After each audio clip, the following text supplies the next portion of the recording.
Hey, and we're live. I'm Don. It's late. I'm up. Hi. Hi. That's way better, right? The other side there. That makes more sense. Anyways, welcome back to another episode of Night Owl Movie Talk, where we will be watching the film Obsession, where your very linguistically talented host with great diction and enunciation. Oh my goodness, I'm already struggling. Uh, we'll be talking over the film Obsession, and we'll be talking about it, and we'll be discussing what makes this movie awesome. Most films that get a lot of positive word of mouth, and I hear I'm supposed to see, you have to see. Almost none of them live up to the hype. All right, I usually end up don't liking the movies where everybody's like, you're gonna love this, you're gonna love this." Nothing can live up to that expectation. This movie lives up to that expectation. It was surprisingly really good, despite all the baggage that came with the expectation of me loving it. So it was very good. I enjoyed it. It's walks tight ropes on many different fronts. It's a horror, but it's also a comedy, but not too much of either. Just the right amount of both. Um, I think it does a good job of taking nothing and turning it into something. Even dumb tropes that shouldn't work and should make you bounce you out of the movie end up being kind of important, cool things. So we'll talk a whole bunch about Obsession for the next 2 hours here. This one's only, I believe, 92 minutes, so we shouldn't be here for too long. But it's a pretty damn fun movie, and it's the talk of the town. Boy, everybody's going crazy for it, and I see why. So, if I can find my remote, I'm going to go ahead and get started on this. But first, I'm going to welcome some folks I see who are already in the chat, and I'd like to say hello to my friend Patrick. Have Cheetah Will View is here. Owl Obsession? Never heard of this one. Patrick, this is my special obsession with you. So, thanks for joining us, buddy. Happy birthday. Thank you, Patrick. As yesterday was my birthday, I am now 114 years old. I'm hanging in there well. Those antioxidants are a MFR, right? So let's see here. I don't know what that means. Uh, Happy birthday, Donnie. Thank you, Anthony. By the way, he's up to 2024 in his memoirs, and he's going to Six Flags and hoping to get a job at AMC. Well, really, that's awesome. 2024, you're getting to the finish line there. That's cool. Six Flags is always fun, right? I used to live next door to one. I worked at one, so the same one. But yeah, I enjoy Six Flags. Who doesn't love a big overpriced amusement park? And hopefully getting a job at AMC. Good, and hopefully hooking your buddy up with good tickets. Thanks for joining us, Anthony. Hey, Don, Patrick, and Anthony. Juno is here. Welcome, Juno. Nice to see you, my friend. Uh, Juno 2000 is a movie expert and an awesome person to hang out with. So that's my man right there. Hey, Patty. Folks are saying hello to one another. Anthony says his birthday's coming up and he'll be 43 in a month. Well, congratulations, Anthony. You don't look a day past like 15, 16. You look like a young pup. Once again, antioxidants and moisturizing, right? You got to moisturize those crow's feet. Let's see here. Obsession was a mixed bag, overrated movie, and I hated Backrooms way more. Yeah, I've heard I won't like Backrooms. As many people have told me that I will dig Obsession, and then I was surprised that I actually did. A lot of people have told me that I won't like Backrooms, so I'm expecting not to. Who knows? Maybe I'll love it. And let's see here. Happy birthday. Thank you, Juno. I appreciate it. So, yeah, today's kind of my unofficial birthday stream. So, no point in advertising it as that because that's weird, right? A day later, what am I? One of the people has a birthday week. Birthday week, get my beads. Anyways, I'm gonna go ahead and start Obsession here, and we're gonna watch this together. I'm broadcasting live from Tampa, Florida, at 2:19 in the morning. As per usual, we watch movies late here because I can't sleep. So if at any point I get too hot and burst into flames, please, no disrespect to you. That's nothing against you as an audience. That's just a thing I got going on. But yeah, it's way too hot here. So we'll see. Maybe later on down the show, you may hear the lovely dulcet sounds of an air conditioner in the background. We'll find out. But I'm gonna go ahead and press play on. Oh wow! Now they've moved me over to 5 Star Weekend. Hold on, I don't want that. There was Obsession. Okay, I'm watching this one on Peacock. So I hear it's also like on Look Movie and a handful of these other ones. Wait a minute, what are you doing to me here? For some reason, Amazon Plus Amazon Prime has decided to put a weird "Do Not Enter" ad up on the middle of my screen, and it wouldn't go away. Things that never happen when you own physical media, right? That's the way to go always. So let's just go to the Peacock regular page. There we go. Hey, hey. Juno says, this week is Spider-Man Brand New Day. It might be or suck. We'll wait and see. Yeah, those Marvel movies are hit and miss. Most of the Spider-Man movies have been a success. I haven't seen all of them. Actually, I don't think I've seen any of the recent ones. When the first one came out, the Homecoming or whatever, I was all over that like day one. But the one with Jake Gyllenhaal, I still don't think I've seen that one or anything after that one. So I'm way behind on my Spider-Man. Superhero fatigue is real, even for a person like me that loves a good superhero movie. All right. So now, what are you doing to me? Obsession. There's the big fat frown. There, and press play. No problem. So we are. Oh, geez, they're gonna make me sit through 166 seconds of commercials. Well, I guess we'll talk to you guys. Um, if you've seen Obsession, be sure to put in the chat or the comments, what you thought of it. Like you said, Juno was kind of mixed. He was in between on it. The overall audience approval rating is way huge on this one. Let's see, where are we currently at? We are at 7.9 out of 10 on IMDb, 4.1 out of 5 on Letterboxd. Rotten Tomatoes. People love when I do research on the air. It's their favorite thing. Uh, Rotten Tomatoes is not on here, so Rotten Tomatoes, you do not get included in my discussion this time. But as I recall, it was doing well on there, high audience approval and high critic approval. That's the thing with this one. It I mentioned it walks many, balancing. It does a balancing act on many different tightropes. It does a good job of pleasing the audience and pleasing the critics. The screenplay and the overall story has some problems here and there. Like I find there's a few things that are just straight up dumb, but they kind of work. And a few of them, one of the things we'll get to later on, it has to be there. You can't get rid of it or do anything else. The whole movie's kind of based on it. So even though it's dumb, you're sort of stuck with it. Otherwise, the movie's really built on the acting performances and the comedy.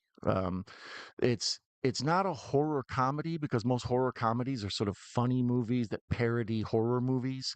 This is a horror movie where the people react comedically. It's very like darkly, kind of dark comic, darkly comic, whatever the word is for that. Anyways, Jake Gyllenhaal is the Far From Home, and it was a sucky, weak movie of Tom Holland Spider-Man movies. So there's what, like another two after that, or now this is the third one after that, or this Far From Home. And see, when they started intertwining the universes, like they did with the comic books, where it's like, yeah, I like Captain America, but now I also have to buy these Thor books. That's like what they did with the movies to try to like make you get into them, and all these Doctor Strange and and all that. It's got so intertwined, I couldn't deal with it. Jamie Hart is here. Welcome, Jamie Hart. Nice to see you. I'm glad you are here. I hope you are doing well. At least something happens in Obsession where backroom's boring and dull throughout and feels lazy. Yeah, I mean, I still don't totally understand what backrooms is. My brother-in-law had a big, long dissertation on like how it got started and, the whatever Reddit creepypasta, whatever the hell it started on, and it's all just like fan fictiony horror, but I don't know. I never got the appeal of it. And finally, Peacock is telling me now it's showtime. So if you're watching along on some other device or the commentary lines up, we are at the 9-second mark. The Universal logo is coming up. So make sure I'll get my subtitles and everything on. Ready. There we go. Ready to roll. So yeah, the Universal logo's up. This movie was super cheap. It was bought later on by Universal and what A24 or Focus Features, right? Um, yeah, Focus. Um, at this point, as best as I can understand, the numbers are real muddled and the wording of it is super muddled. But as best as I can tell, at this point, this is the highest grossing independent movie of all time. Yeah, here's a Blumhouse. So Blumhouse had money on it. Focus had money on it. Universal had money on it. Usually, a bunch of these title cards or production company cards up front are an indication the movie's going to be bad because they needed many investors to get it off the ground. In the case of this one, it turns out to be actually good. Yeah, there's Capstone. Wow, we're getting them all here. It's like a usual suspects. Where's Lionsgate? Throw me a Lionsgate. No, we got who is this? Tea Shop. So shout out to Tea Shop. Um, Yeah, this was an independent film. It was out on the the film festival circuit. When you're a young filmmaker, one of the things you can do is enter your film into film festivals. Then hopefully it'll win, or get in front of the right audience. Maybe producers or somebody will be in the crowd. And this one got bought up the same way most of them do. Clerks and Desperado, Reservoir Dogs, um, and basically somebody else puts their name on the movie way after it was made. There was a movie Narc, I remember, that came out. Joe Carnahan and Tom Cruise saw it in a theater and was like, "I love this. I'm going to produce it." And then after that, like it was produced by Tom Cruise. It was like Tom Cruise didn't have shit to do with this. He saw it in a theater like everybody else and just bought the rights. So this was a movie made independently by a YouTube filmmaker. He was a sketch comedy duo. I think it's called "That's a Bad Idea," something like that. Him and another guy, and then he did a independent film that's on that channel called Milk and Cereal, but cereal is spelled like serial killer. Um, and I have that one set aside and saved. I haven't got to it yet. I hear it's great, but um, this dude, Hurry Barker. Uh, so this is his first, feature film, and he put this out in the film festival circuits, and it got bought up. And then there's been all this discussion because this movie was made for so cheaply. It was $750,000 to make it, and as of now, it is currently oh boy, where are we at? $443.3 million. It, like I mentioned, it's basically the most profitable movie of all time. At one point, John Carpenter's Halloween was the king of that, like as far as how much it cost to make versus what it made at the box office. And then later on, that was surpassed by Blair Witch Project. And then I think something else came on and didn't quite pass Blair Witch. I don't remember what that was. But then now all of a sudden, this has overtaken all of those, and it's the new king of return on investment. It recently beat Enter the Dragon, Bruce Lee's movie, as the most profitable movie ever made for less than $1 million. It's a weird trivia stat, right? How'd Bruce Lee get drug into all this? Speaking of Reservoir Dogs and Pulp Fiction and all that, this movie starts off in a cafe, a diner, like a lot of cheap movies do, because it's a good place to have two people have opening dialogue, and we get to meet the characters right away. So that's what you get with this: just a dude and his friend sitting there having a discussion about his crush on some girl. The key to this is that it's basically pardon me.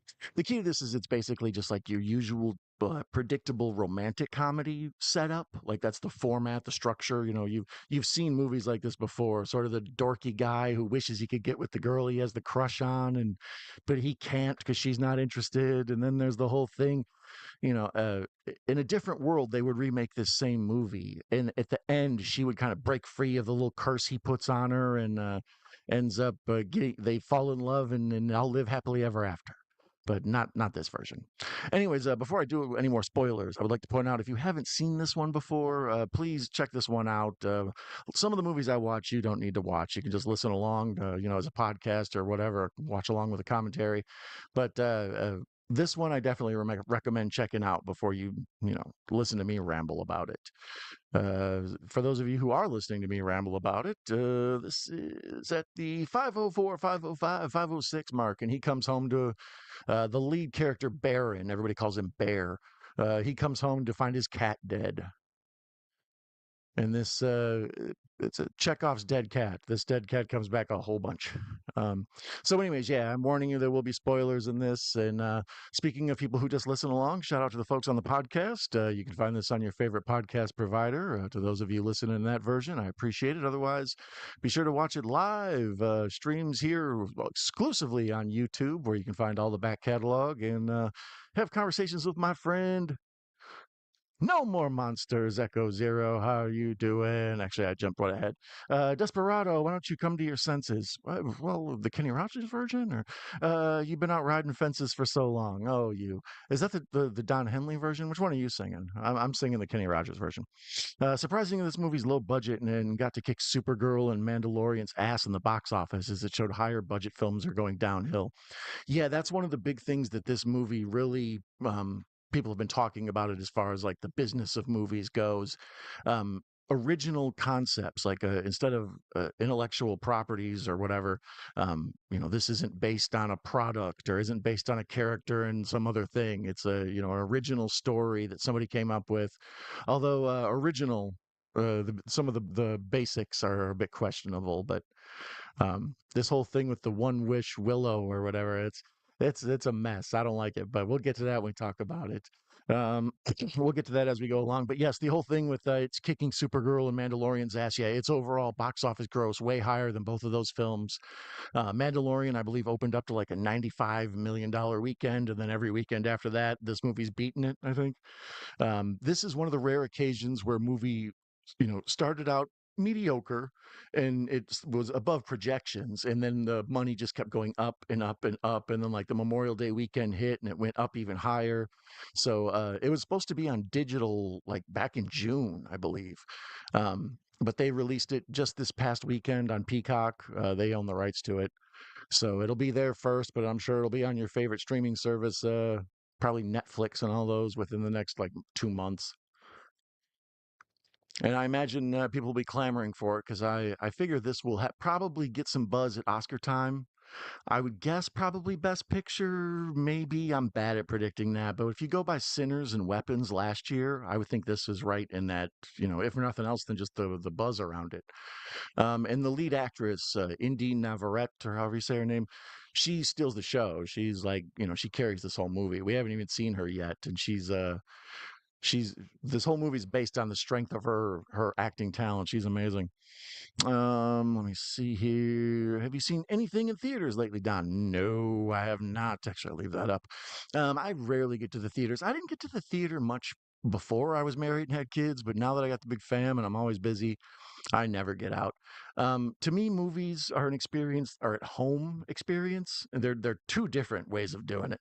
Um, when you go to the theater, it's big and it's huge and it's awesome stereo, and you sit in the cool seat, and you look around at the design and everything, and it's the bright lights and the cool funky carpet you only find at movie theaters and like yeah, pretty much movie theaters. Um, and I just love that whole experience. But to me, it's like a specialty way of viewing a movie.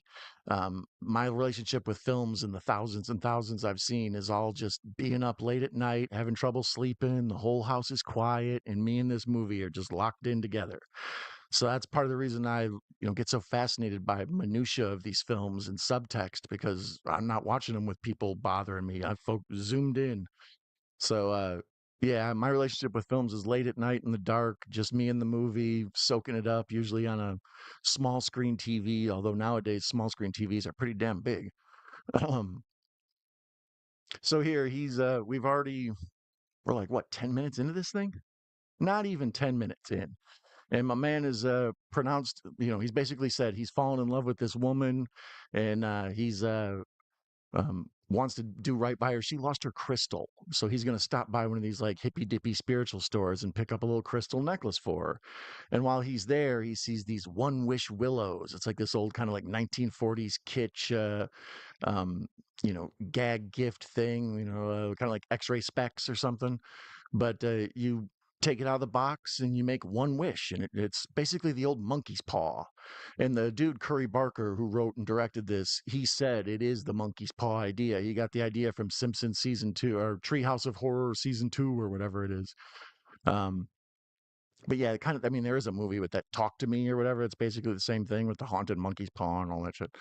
um but yeah, that's one of the things I don't like about this movie, is sort of that basic trope of we need to put a curse on her, but we don't, what are you gonna do? Go to a witch doctor, get a magic rabbit's foot? It doesn't matter. It's all the same thing. The point is the curse has to be there. So the one wish willow is kind of a load bearing wall as far as storytelling goes. You can't really get rid of it, unless you change it to a haunted monkey's paw or a rabbit's foot or whatever.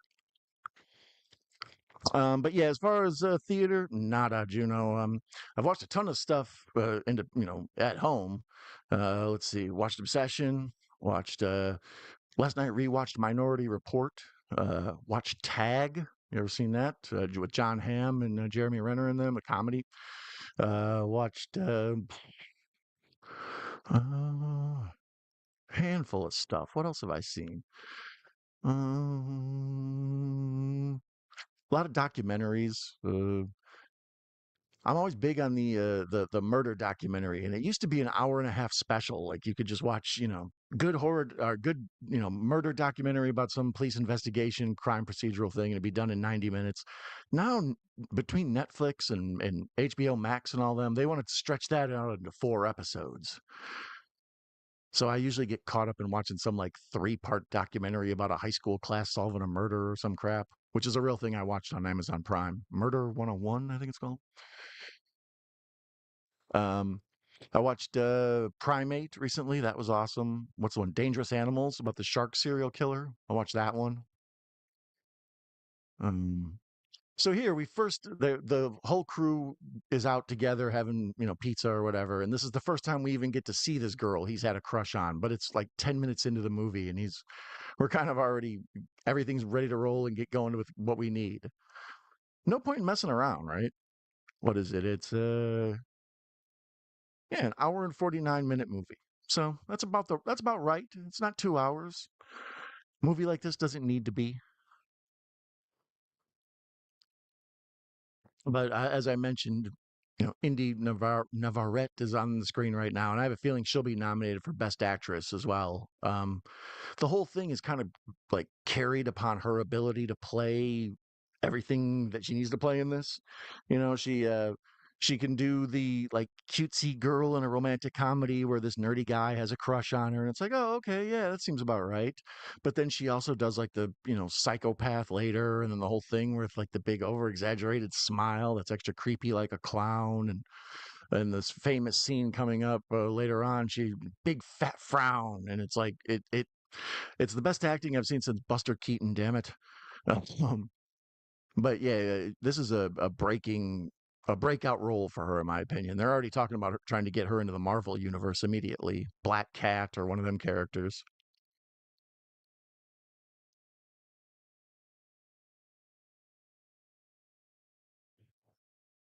This is only the second time I've seen this one, so if I get caught watching once or twice, it's probably soaking up everything. I always say you can't really appreciate a movie and the way it's made until the second time. The first time you watch a movie, you're burdened by the plot. You have to figure out what's going on. Who are these people? Where are they at? Is that his house? Oh no, that's his job. Okay, that's his friend's house. Who's this girl? Is that his girlfriend? Oh, that's his sister. Okay, I get it. So you're too busy trying to figure everything out, right? So the second time you watch a movie is when you can actually absorb like, oh wow, those are cool costumes, or I like the way this scene is shot, or that camera moved funky. I've never seen that before.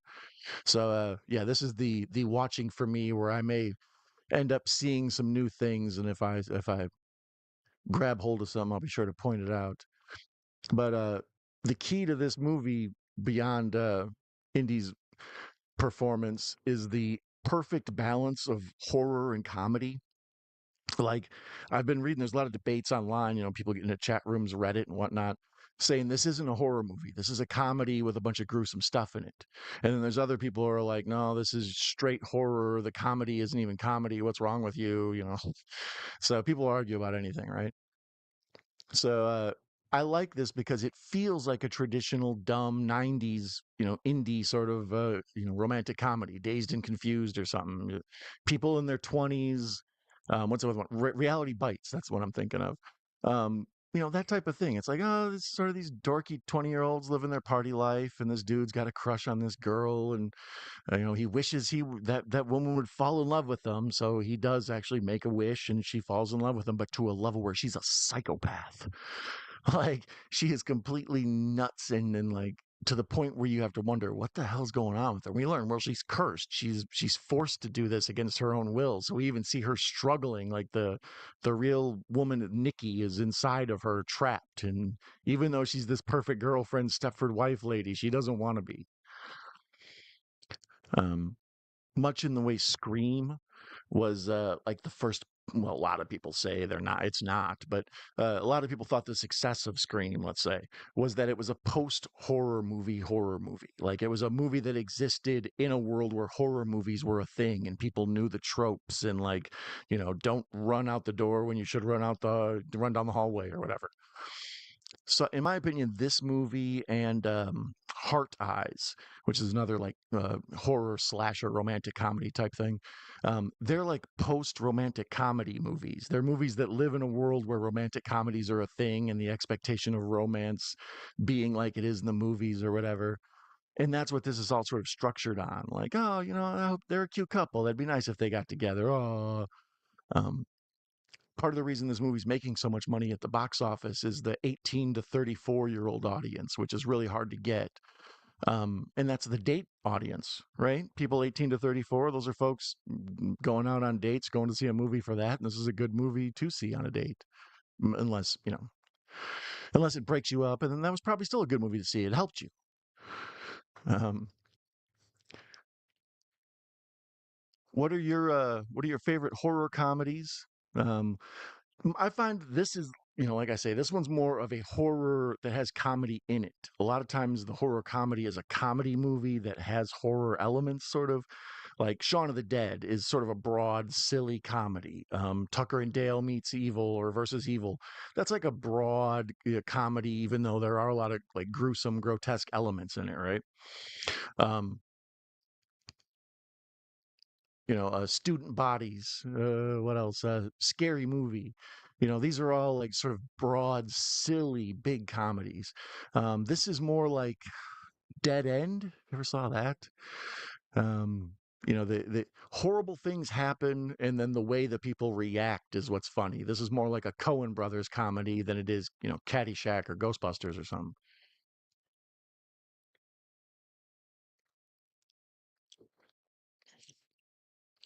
Here we pull up to his house, and they have this discussion about it's the classic, dork thing. She kind of basically insinuates, "Hey, you should hit on me because I'm getting ready to move back out of town or whatever. This is your chance for us to be a thing, so make your move." And he chickens out. The hero must deny the call, right? So this fool chickens out, and we're like, "Oh, I wish he wouldn't." So then later on, when he curses her to be his woman, whether she likes it or not, um, you feel extra bad because it's like if you just would have done the right thing, it would have worked out for you. That's good writing. You're supposed to sort of have that regret for the character.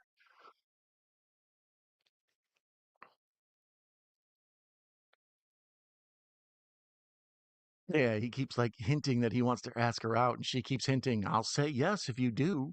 And then later on, we hear that she tells her friends that she wouldn't if he asked him out. She thinks of him as like a younger brother.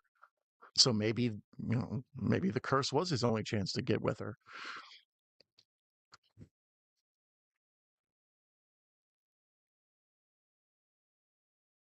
Let's see. Marvel and DC. Gino says Marvel and DC are getting convoluted and they keep rebooting their films every 5 years and getting worse, like Captain America, Brave New World, or Supergirl. They bomb in theaters and get panned. Yeah, the superhero genre in general is like it struggles. There's only so many stories you can tell. They're essentially an excuse to tell an action movie, right? Like, why does Arnold Schwarzenegger look like that? Why does Steven Seagal know those moves? Why does Jean Claude Van Damme do whatever? So you have an excuse now. It's like, oh, dude got bit by a radioactive spider, or something happened to his parents when he was young. So it's an excuse to do action movies, and I'm for that. But the problem is they just get caught up in too much. I don't know. They can't figure out whether or not they want to service only the comic book fans or the huge movie going audience at large, and they don't really service either in a lot of the stuff they make. But there's some exceptions. There's a lot of good superhero stuff still out there, but most of it's It's getting to be like found footage. So there, she goes inside, and he's struck out, and he pulls out the one wish willow and takes it out and makes his one wish. Um, And that's basically where the whole movie, gets up and running. She's straight up nuts and falls in love with him and is so obsessed about him that she can't do anything else. She's like a slave. Um, when I first like saw ads for this movie and heard people talking about it, I presumed that this was like a Fatal Attraction type movie. I think there was one called Obsessed with Beyonce. Lifetime Channel has like 50 movies like that where one person falls in love with another person, they stalk them, make their life miserable, whatever, right? We've seen this a bunch. So wasn't interested. And then, when I started watching it and realizing it was more of a play on the tropes of romantic comedies, I enjoyed it a lot more. And like I say, the strength of the lead actress is just, she carries the movies. She's super talented.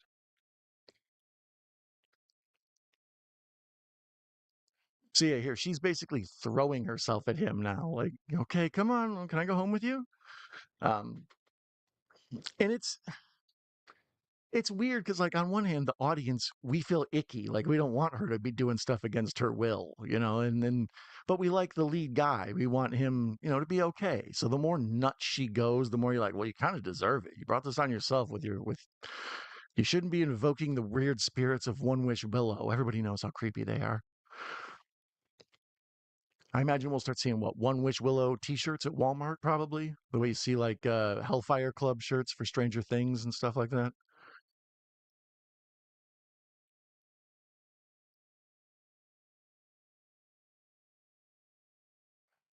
So he's made his wish, and now she's back out just throwing herself at him.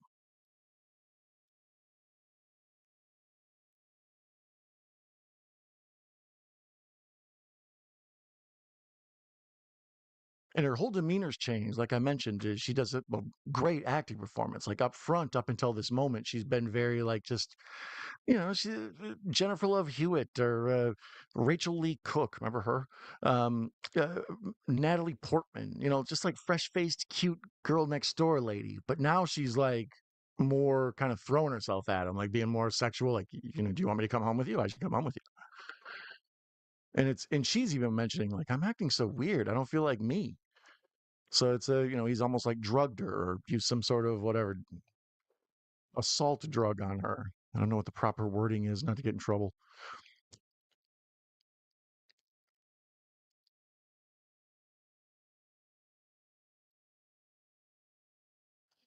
She also does a great job of like over pantomiming. I mentioned, the big frown face later and the big smiley face. Like she does real good, like just her general mannerisms and stuff are so over the top and easily understandable from an acting standpoint. It's a big performance and she chews up the scenery, but she's great at it.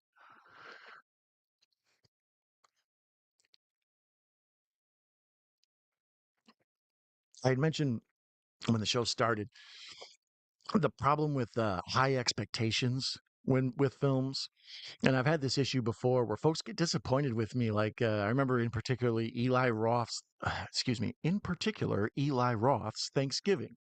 That film, I remember everybody telling me it's really fun. You're gonna like it. It's exactly what I wanted. It's the type of thing that you're gonna dig. Let me know when you see it and let me know what you think. Right. So many people told me that. I warned people up front, like, I don't know. I just don't see how a cheap slasher movie with a very basic bitch plot is going to be anything that's going to hold my attention. And I watched it and it was all right. It was okay. It reminded me of like a lot of 90s slashers movies. They were okay. I Know What You Did Last Summer and whatever. Um, there was a whole slew of them after the success of Scream. They just made a ton of those. And that's what this reminded me of. It didn't feel like it was part of the whole grindhouse, Robert Rodriguez, Quentin Tarantino 70s movie stuff. It didn't feel like that.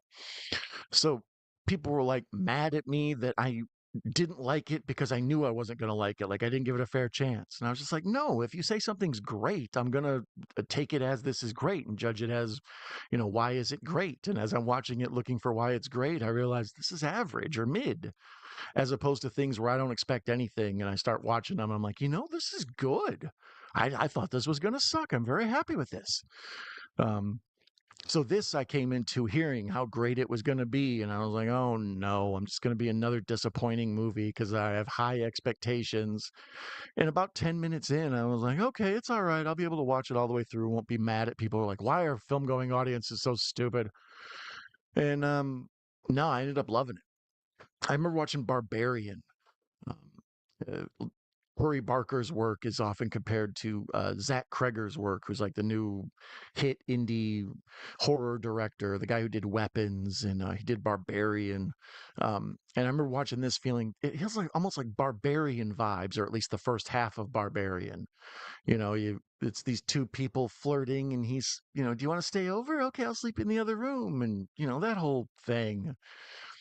Why don't you guys just put the sheet up in between the bed, and I'll sleep on my side, and you sleep on your side? We've seen all this before. So where it goes later is why this movie's exceptional. Um, I was comparing it before to Heart Eyes, which came out, I don't know, probably about a year ago. And that's a slasher movie based on romantic comedies, because, what better place to introduce a slasher? Um, and that's what that movie is based on. It's all just a regular running romantic comedy pointing out the stupid tropes of romantic comedies, and then also there's this killer slasher in it to help break up the story and give it proper story beats and everything, as opposed to wacky screwball comedy where the killer trips over himself and there's fart noises, and every time he steps on something you hear duck noises and shit. I don't want like crazy big over the top childish comedy, especially in horror. If I'm going to get that, I want Evil Dead to do it. Speaking of Evil Dead, I have issues with Evil Dead Burns box office numbers. Well, really the way they're being like presented. Um, like people say, men lie, women lie, numbers don't. It's like that's total horseshit. Numbers can be twisted and presented in a weird way. Numbers lie all the time. So when you look at a lot of the reporting on Evil Dead Burn, they're like huge box office smash. And it's like, well, first of all, it's made more money overseas than it has domestically. Domestically, it made 30 million, not even 30 million yet, and it cost 20 million to make. So for something to be a success, you kind of have to consider it's 2.5 times, at least two, but usually 2.5 to 3 times the budget for it to make its money back. Because you make your movie, and then you also have to spend just about the same equal amount of the movie, maybe even twice as much on advertising it. Um, so that's why this is such a special movie. It's the advertising was low, but the word of mouth was so huge. That's how it ended up getting all the money it made.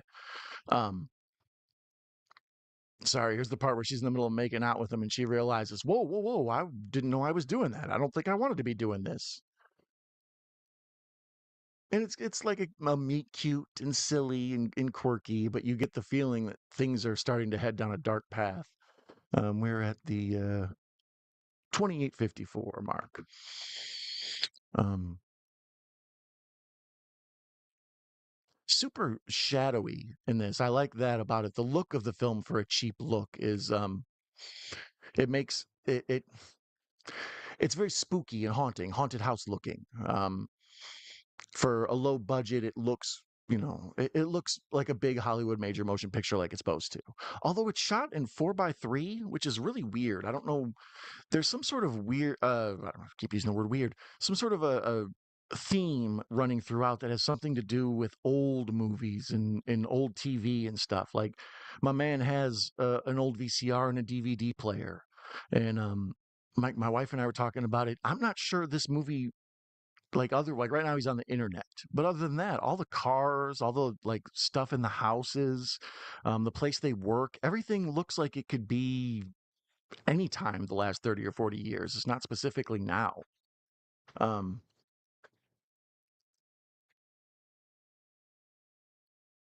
yeah, this internet stuff with Reddit or whatever is the only real like modern day stuff. Otherwise, their clothes are very kind of timeless and generic. The places they go are sort of timeless and generic.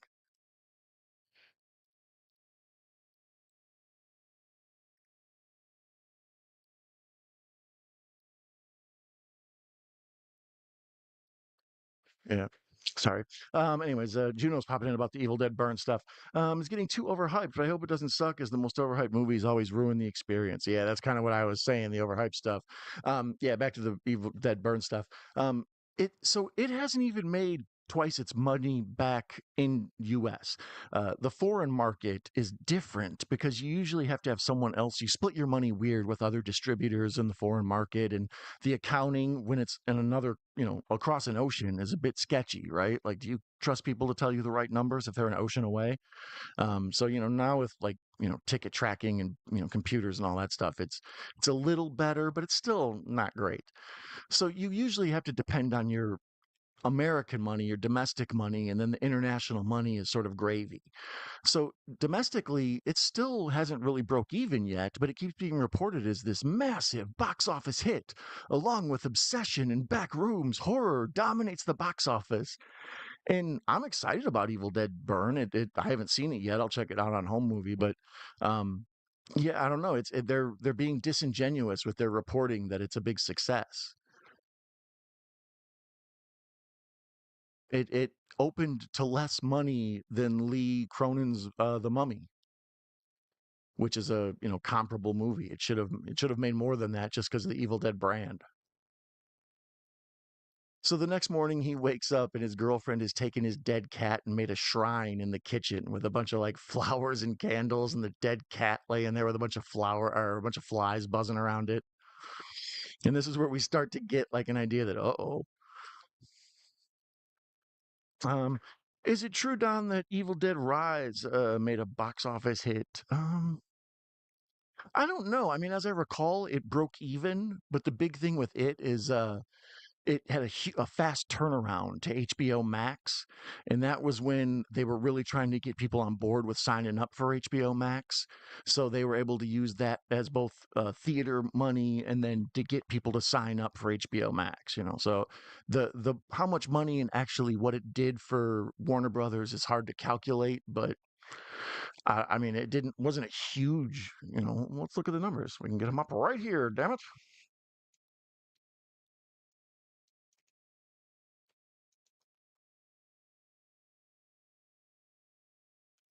Evil Dead Rise box office. It cost 15 million to make and it made 147.1 worldwide. Domestic gross was 67.2.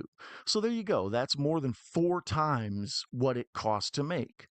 All right, as opposed to Evil Dead Burn, 4 times what it cost to make in the domestic box office. Evil Dead Burn has made 63.4, 29.2 domestic. So the production budget was 20. So it's made 9 million more than it cost to make, which, like I said, when you consider it has to be double to 2.5 times more, it's way behind pace. But it's only being reported like, here, I'll slow down or scroll down. Uh, Evil Dead Burn debuts with 13.7 million at the box office. Yeah, that's a disappointment. They thought it was going to make like 28. Evil Dead Burn keeps the hit horror franchise alive. Um,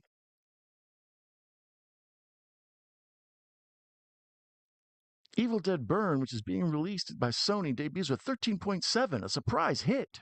It's like, no, it's not. Anyways, I'm a fan of the Evil Dead franchise, and I haven't seen Evil Dead Burn yet, and I'm excited to, but it's just like there's something up here. Any other movie, they'd be like, "Oh, it's a failure." I mean, they were quick to talk about how what a bummer Supergirl was, like the expectations of what it was going to make and didn't make. Same with Mandalorian. People thought that that was going to be a big success, like guaranteed to print money, and it failed. And people were quick to point out, fail. But for some reason, Evil Dead Burn, they're just giving all the benefit of the doubt to, which is kind of interesting to me. Um, Russell's here. 1,000 apologies for our lateness. Russell, you never have to apologize, my friend. Thank you for being here, my friend. Cheers.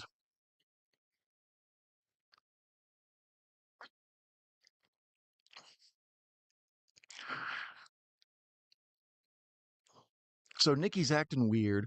We reveal that they work together. They both work at the a music store, and their boss is Andy Richter. Remember him, Conan O'Brien? Super nice guy. I used to occasionally he followed me. We followed each other on Twitter, and he was a nice man. He occasionally would say complimentary things to me and the stuff I would tweet. So I always got a soft spot for Andy Richter. He's a cool guy. But You can tell like they pretty much just had like two or three locations, and one of them was a music store. That's how they kept the budget so low.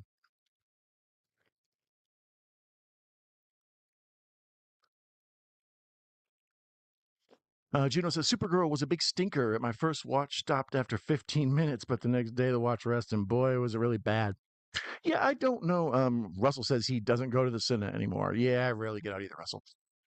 Yeah, I don't know. I will. Um, like I said, my connection with movies is at home, usually alone, or if not, Mrs. Night Owl is pretty quiet and chill to watch a movie with. So I find it's easy if a movie's going to get a fair chance. That's the best chance I'm going to give it. It's just me sitting there soaking up the plot and the dialogue and everything. Not having a bunch of distractions. That's one of the things about theaters is a lot of folks getting up and walking around, taking out their phones, even though they're not supposed to, coughing and shit. You know, somebody in there's got their friend with them. We spilled all their popcorn and they all want to laugh. And it's like, man, you're messing up my movie. Shut up. So at home, I don't really get any of that.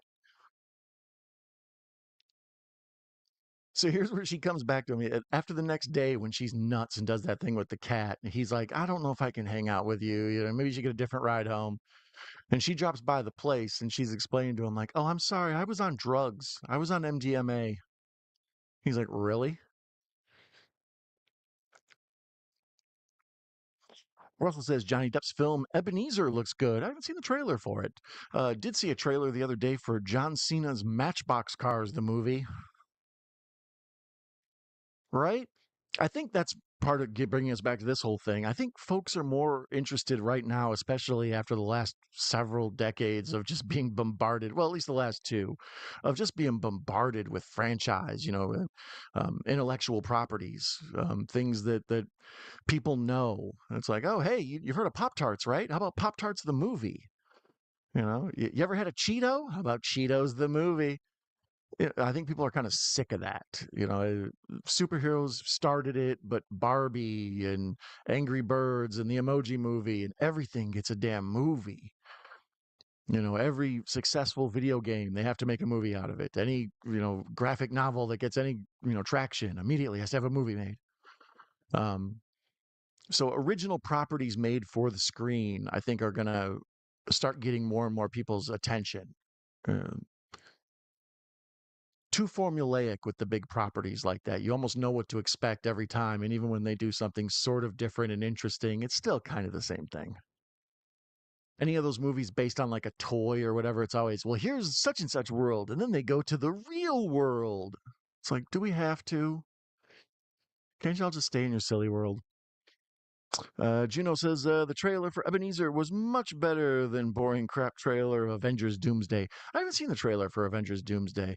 I did see the trailer for Clayface.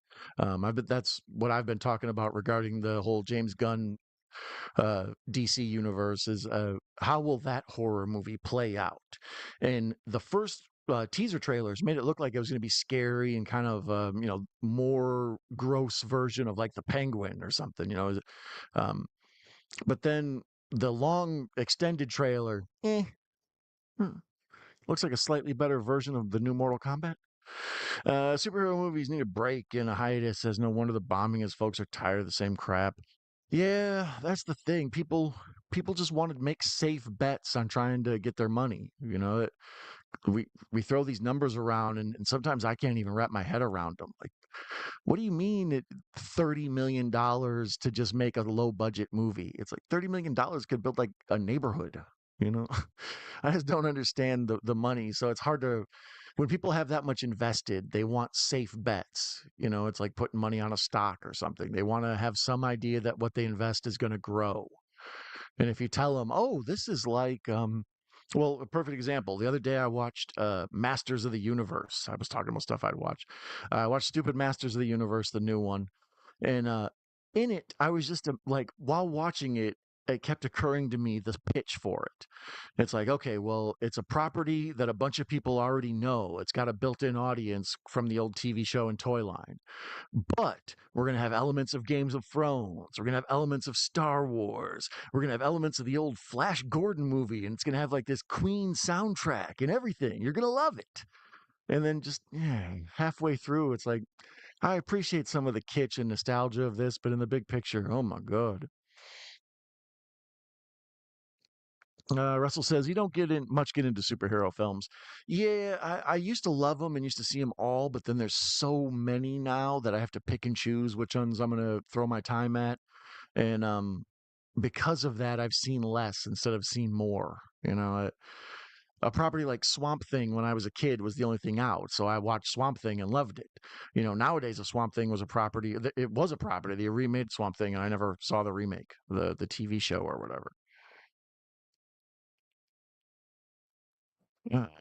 Juno says, the stupidity about new superhero films is that they need to reboot them. And guess what, Don? They think rebooting Marvel's films, especially the Avengers after Secret, and like, what the fuck are they doing? Right? I, that's the thing. M- they needed to make back the money they invested, right? It cost money to get in bed with Marvel or to buy Star Wars and, all these things. So they want to make their money back as soon as possible. So with a property like Star Wars, they spend 4 billion to get it, but then they just crank out movie and TV show, movie and TV show, movie and TV show, and they oversaturate the market so much. It's like, who cares? Nothing is special anymore. Nothing. You didn't spend enough time crafting it and making it interesting and different. So it's just the same old thing we got the last three times, and it wasn't good that time either. Um, and that's how the Marvel movies are, the DC movies. Um, I'm sad they never got that Universal Monsters universe off the ground. They kept trying. There was a bunch of little attempts, swings and misses.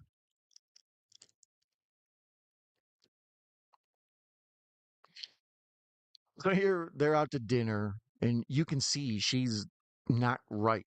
Like he's realizing she's infatuated with him, and she every time he gets up and moves, you can just see her like staring at him, and her performance is fantastic. She's gone from being extremely kind of just like indifferent to him to hanging on every word, worrying she's going to offend him. Prince the Golden Tomato is here, Prince 15. Don, I kid you not, Sarah getting pork chopped is my favorite scene in this. Well, yeah, the whole scene with her later on is pretty amazing. We'll get to it. And happy birthday, by the way. Thank you. I appreciate it so much. Haven't seen a movie at the cinema for years. What was the last one I saw at the cinema? It's been a minute. Um, damn. Mm, Batman? The Batman? No, I've seen something since then. I don't know. It's been a minute. Um, yeah, it's been a good at least 2 years since I've been to the cinema. Um, the pandemic got me out of the habit of going. Like I used to just go every now and then because it's like, oh, that's a movie I'd like to see on the big screen. And then a lot of theaters have like $5 Tuesdays. So if there was some movie that I was mildly interested in, sure, go and hang out. It's empty in the afternoons, whatever. But yeah, ever since the pandemic sort of trained everybody to stay at home, and especially now that TVs are huge and the stereos are huge and they make 8K and all this crap, it's like, I don't know, the theater experience has lost its thing. Juno said the Disney Plus shows were the mistakes. They should have kept Punisher, Jessica Jones, Daredevil, and Moon Knight. Um, yeah, Disney with the oversaturation of the Marvel and Star Wars markets just put out so much that it just all there was nothing special about anything. Like I said, when I was a kid, Star Wars used to take 3 years between movies, and superhero movies is like Superman came out in what's late 70s, early 80s, and then Batman came out in late 80s, like late 80s, or late 80s, early 90s. Like big gaps between when these special things would come out. And now it's like, no, we get a Batman movie every 2, 3 years, whether we like it or not.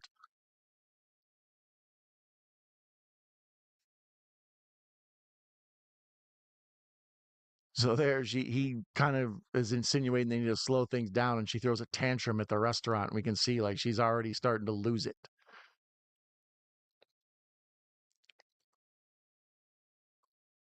Yeah, her acting performance is fantastic. No, no, no, no, no, no, no, no, no, no, don't do that. I thought we were having a nice date, right? See, this part bothers me too, though. When they're back at the place and they're getting it on, and she's just sort of laying there. I don't know. He's doing what he's doing to her, and she's not at all impressed and enjoying it. And it makes me wonder if that's the real Nikki, like begging to get out, or if I don't know. That was a weird way to shoot that, but it was kind of funny. There's an interesting fan theory and obsession, Don, that the main character, Dead Cat Spirit, is possessing Nikki, which you can see her personality develop into cat behavior. That's interesting. I haven't given that any thought before.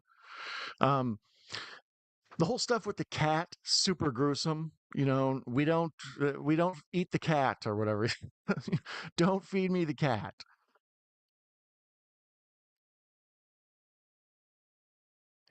And here's some of the first true horror of the movie. There's been indications that she's nuts and, like I said, sort of going off the rails and like a Fatal Attraction. Oh, this woman crazy thing.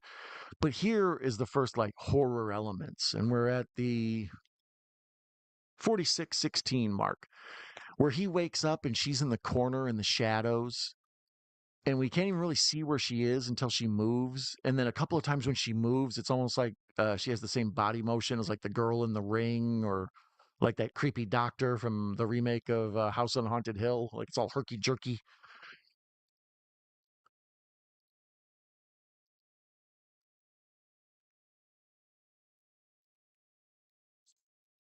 Mm. Genuine question. How do you edit this neon shit? So cool to see in the thumbnails. Oh, thank you. I appreciate it. That's I've explained before, that's kind of a complicated process. I make my old school thumbnails, and then that I used to use for a long time, and then I upload those to some version of AI and ask it to make a neon version on a brick wall, and then I usually have to argue with it about how it prints things out, because it doesn't like to use copyrighted things. So I'll have to say like, hey, make this, Friday the 13th thing, and it's like Jason Voorhees is a copywritten character, can't make. So sometimes I end up arguing with the computer over it, but like this, it was very insistent to make sure no cleavage was shown on Indy Navarrette's face or like on her chest in the picture for this. And I was like, uh, that kept positioning her face on it, like the computer would not participate in that. And I was like, why not? That's weird. So yeah, the I always thought the neon sign look was kind of a nighttime thing. Open late. You're driving down the highway and you see the big neon sign, motel, diner open. You go clubbing or whatever, and there's always like neon signs and stuff. I've always just sort of liked that neon on brick wall look. I associate it with being up late. Vegas. That's a place built for people who are up late, as opposed to like Disney, which is not a lot of neon. It's all like old school castles and shit. That's a cool shot there where she brings the flowers in and she's holding the roses over her face. It looks like that old famous painting of the top hat with the clouds. And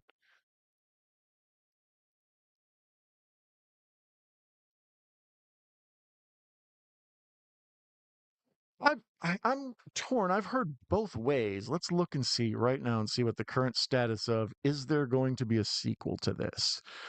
Curry Barker says no, because his next project is going to be the Texas Chainsaw Massacre. Um, so I've read that there's lots of talk of it, which means to me that somebody would probably want to buy this property and then turn it into it. A sequel to Obsession.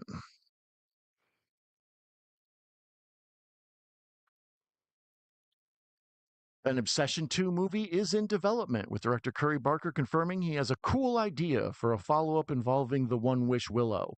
However, no release date is set, and Barker plans to direct other projects first.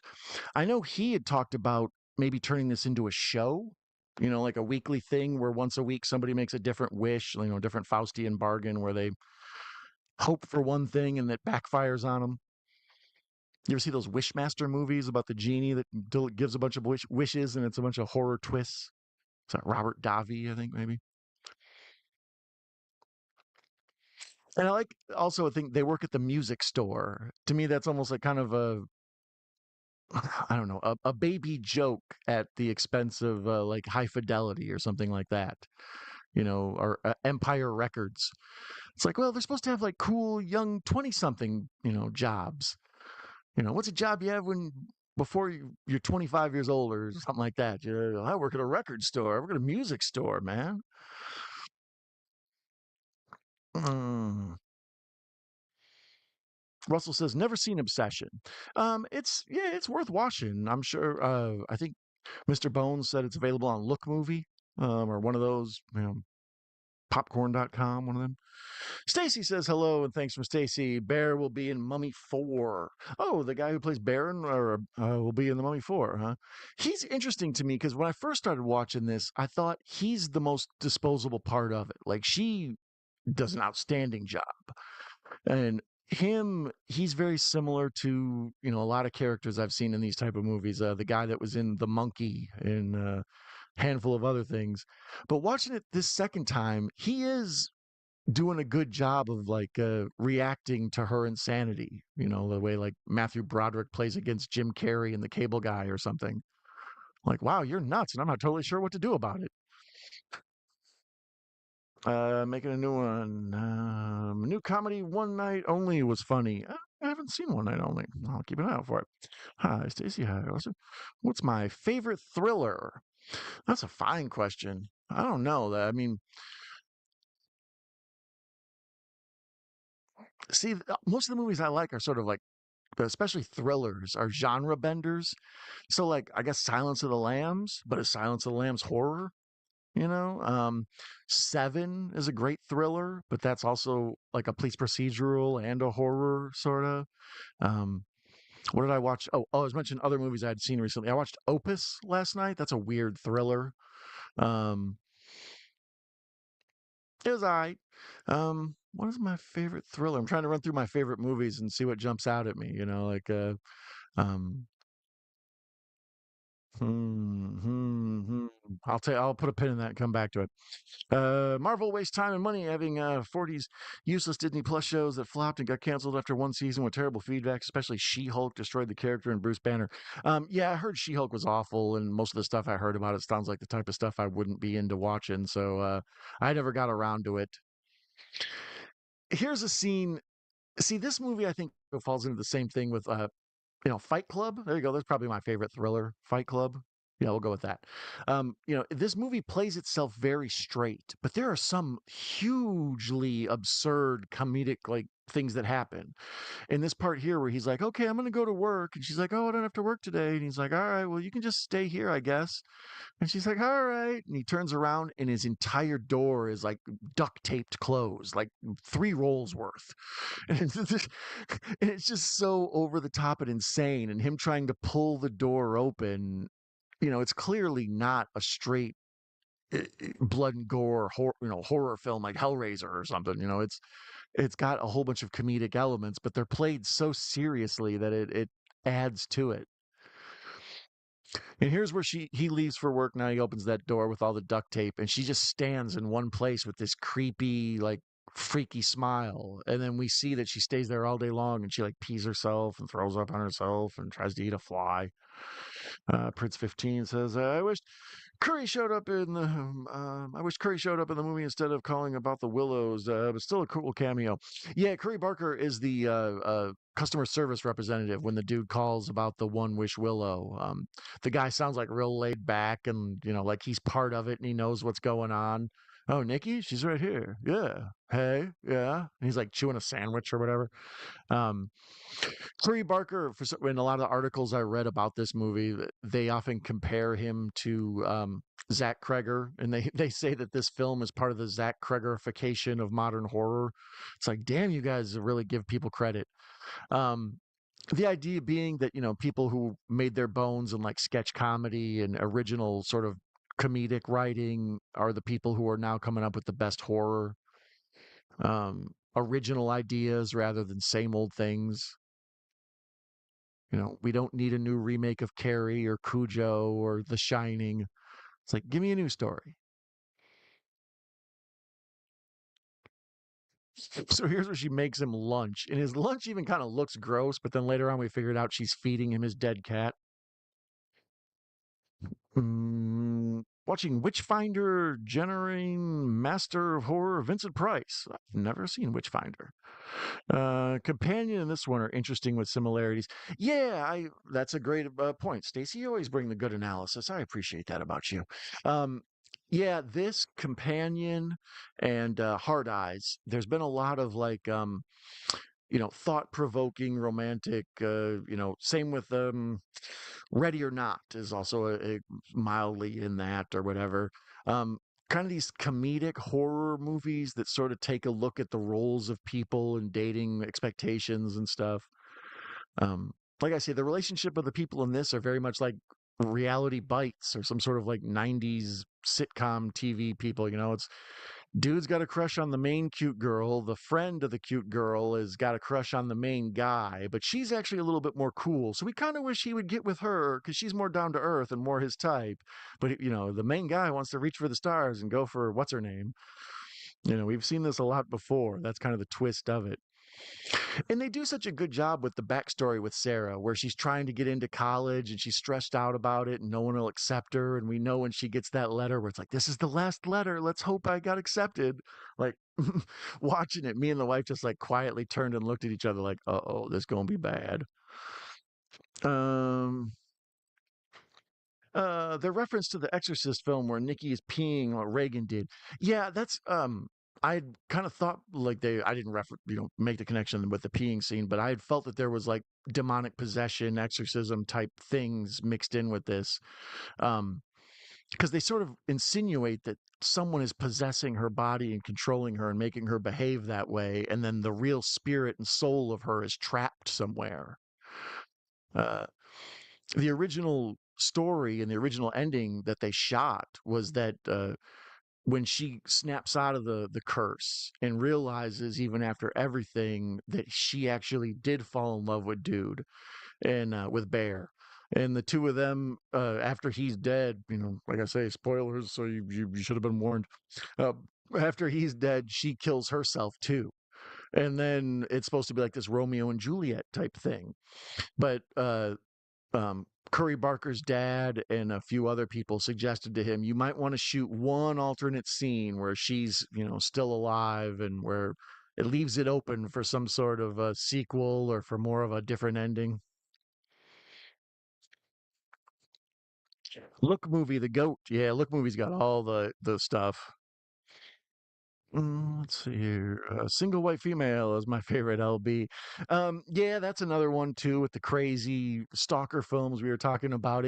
It's a whole genre, so that's what I assumed this was going to be when I saw it. Like, I don't Fatal Attraction.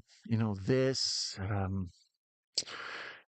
God, I've seen a bunch of them. Like I say, Hallmark Channel, like there was probably a 10-year period there where like every third movie they made was basically just some stalker infatuated romance gone wrong thing. She thought she met the man of her dreams and it turned into a nightmare.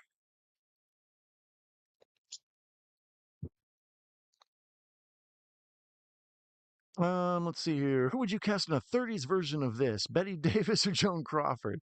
A 30s version. Wow. Yeah, I'd have to go probably Betty Davis. Oh, that's tough. I'd go Donna Reed. Officially seen Supergirl. What a rad movie. Golden Tomato approved. I haven't seen Supergirl yet. I'm waiting on it. I was pleasantly surprised by the James Gunn Superman. I thought it was a way different thing than what a lot of people were going to like, and it really did kind of split the audience. And then Supergirl for sure sort of dipped the audience. Um, but I don't know. I'll give it a watch. I'm sure it'll be out on home video soon. We're about to that time. Don't open the door. It has tape all over it. You can't leave, right? Prince the Royal. Happy birthday, mate. Turned 70 in 7 days at 12/10 August 5th. Well, happy birthday coming up, Russell. I'll have to try to remember that. 7 days. Yeah. Real ring thing situation there. And I appreciate it, my friend. Thank you. Let's see here. Betty Davis in a heartbeat or a young Sigourney Weaver, Doobie Weaver for me for Stacey. Yeah, I, I, I don't know. See, you think like part of the charm of Indy Navarrete, I always want to say Navarrete instead of Navarrete. Part of her charm in this to me is that she plays, like I said, all the roles. Like at the beginning, she's just the generic Jennifer Love Hewitt and Can't Hardly Wait. She's just the pretty girl that the main guy wants to, that's his dream girl, whatever. So then later on, when she turns into like obsessed with him and he's trying to get rid of her clinger thing, it becomes like you see a totally different side of her. And then when she becomes horror movie psychopath, insane lady, it's extra wild. So I don't know. My point is she does such a great job in this. I don't It's hard to imagine anybody else in there in this role. I'm sure Meryl Streep could have tackled it. When did you first see this? Thank you, Stacey. Yeah, I just saw this about a week ago. I meant to get to the theater and see it, but I haven't been. It was hard to imagine a period when me and the missus were going to get out and go over to check this out. So here we see him having a conversation with himself in the rearview mirror of his car, and we can see the dashboard of his car, and it's super generic. Like it looks like it's 70s or 80s. There's no computer dash. Everything's the little circle with the needles and stuff. So you know, I think they intentionally wanted to go for a timeless look here. I recently watched Marshmallow on Mr. Bones' channel with him and at Mr. Bones HPS. And on there, we were talking about how that movie, with the exception of the cars, has a real timeless look. It looks like it's in the 1980s, except for when you're in a car. And this movie figured that out. It's like, okay, everything else will make timeless and feel like it's of any era. And we'll make sure the cars have at least a legitimate dashboard, too. Uh, let's see here. The thing that pissed me off in She-Hulk show is they always put down guys, make Hulk a joke. Abomination is done dirty. They make him claim it being scary and force jokes. Yeah, that really started to bother me with a lot of stuff, especially in that era. We're getting away from it now.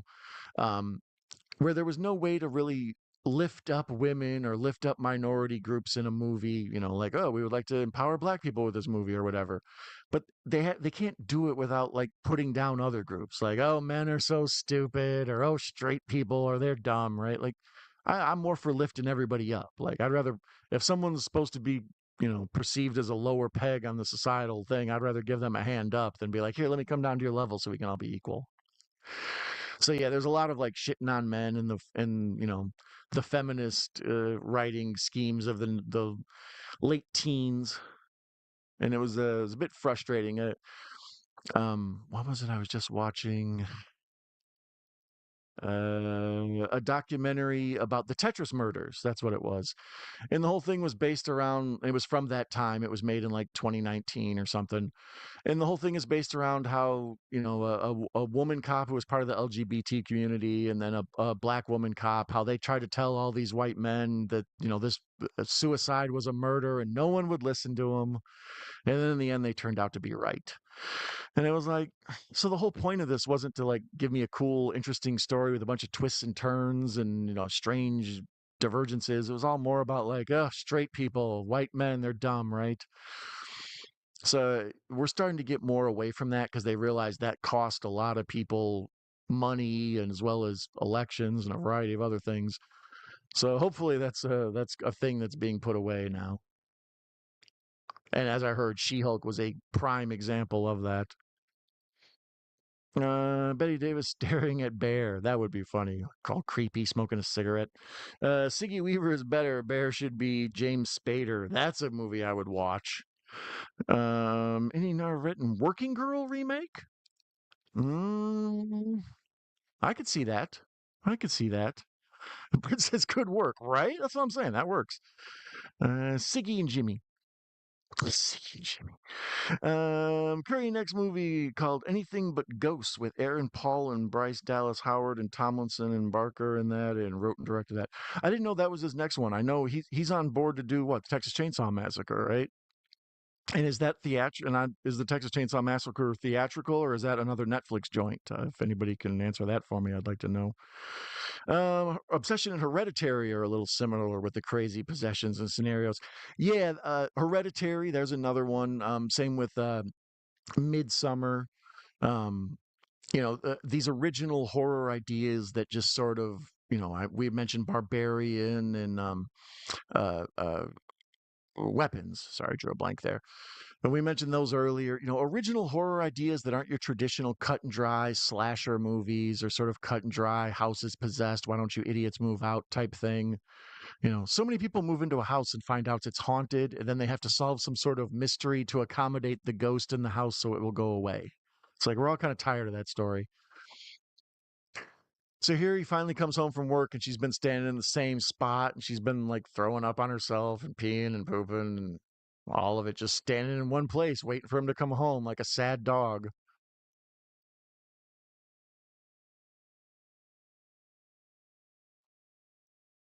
I didn't realize how small she was though. Like several times in the first movie, the first time I watched it, she's such a like, crazy person that you're worried about his safety. But looking at it now, like I mean, she's much tinier than him who appears to be an average man, so it's sort of interesting that they make her so scary and such a frightening character when she's I don't know. Let's find out what she is.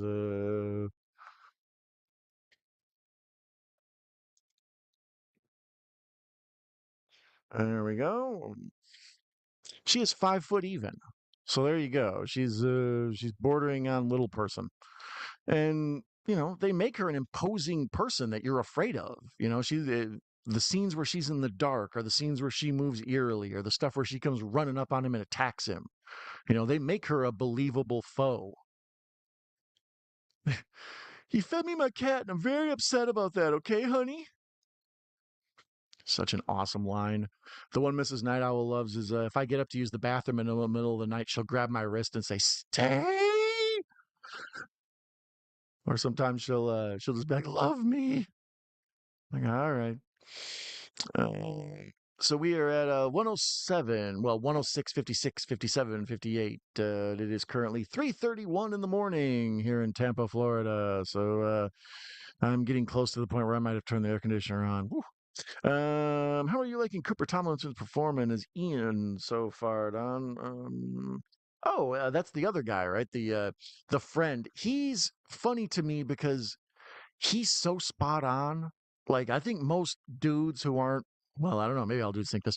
Like, I've known plenty of situations where I knew a girl who, like, was nice, she cool or whatever, but then she hooks up with some douchebag guy. And you're like, well, how smart could you be if you like that guy? And that's how Ian is in this. Like, he's his buddy, and we like him as his buddy. But then when we hear that the Freaky Nikki, has been with him before, we're like, that douchebag? Ugh, that kind of makes her, like, less likable.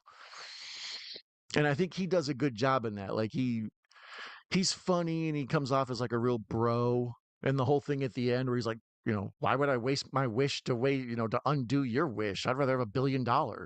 And then we just see whatever that is, piles of money falling from the sky or whatever.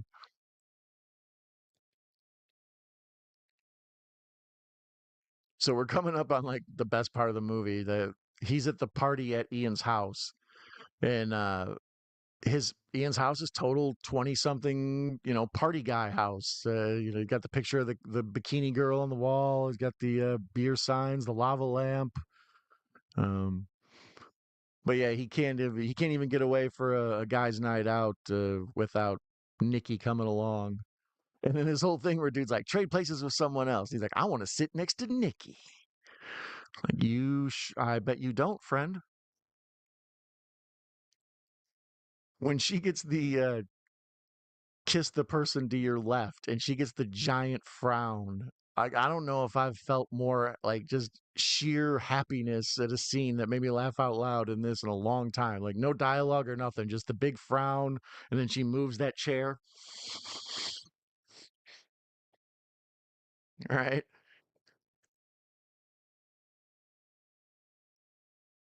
You guys ever play the drinking Jenga, the big blocks? Never tried it before.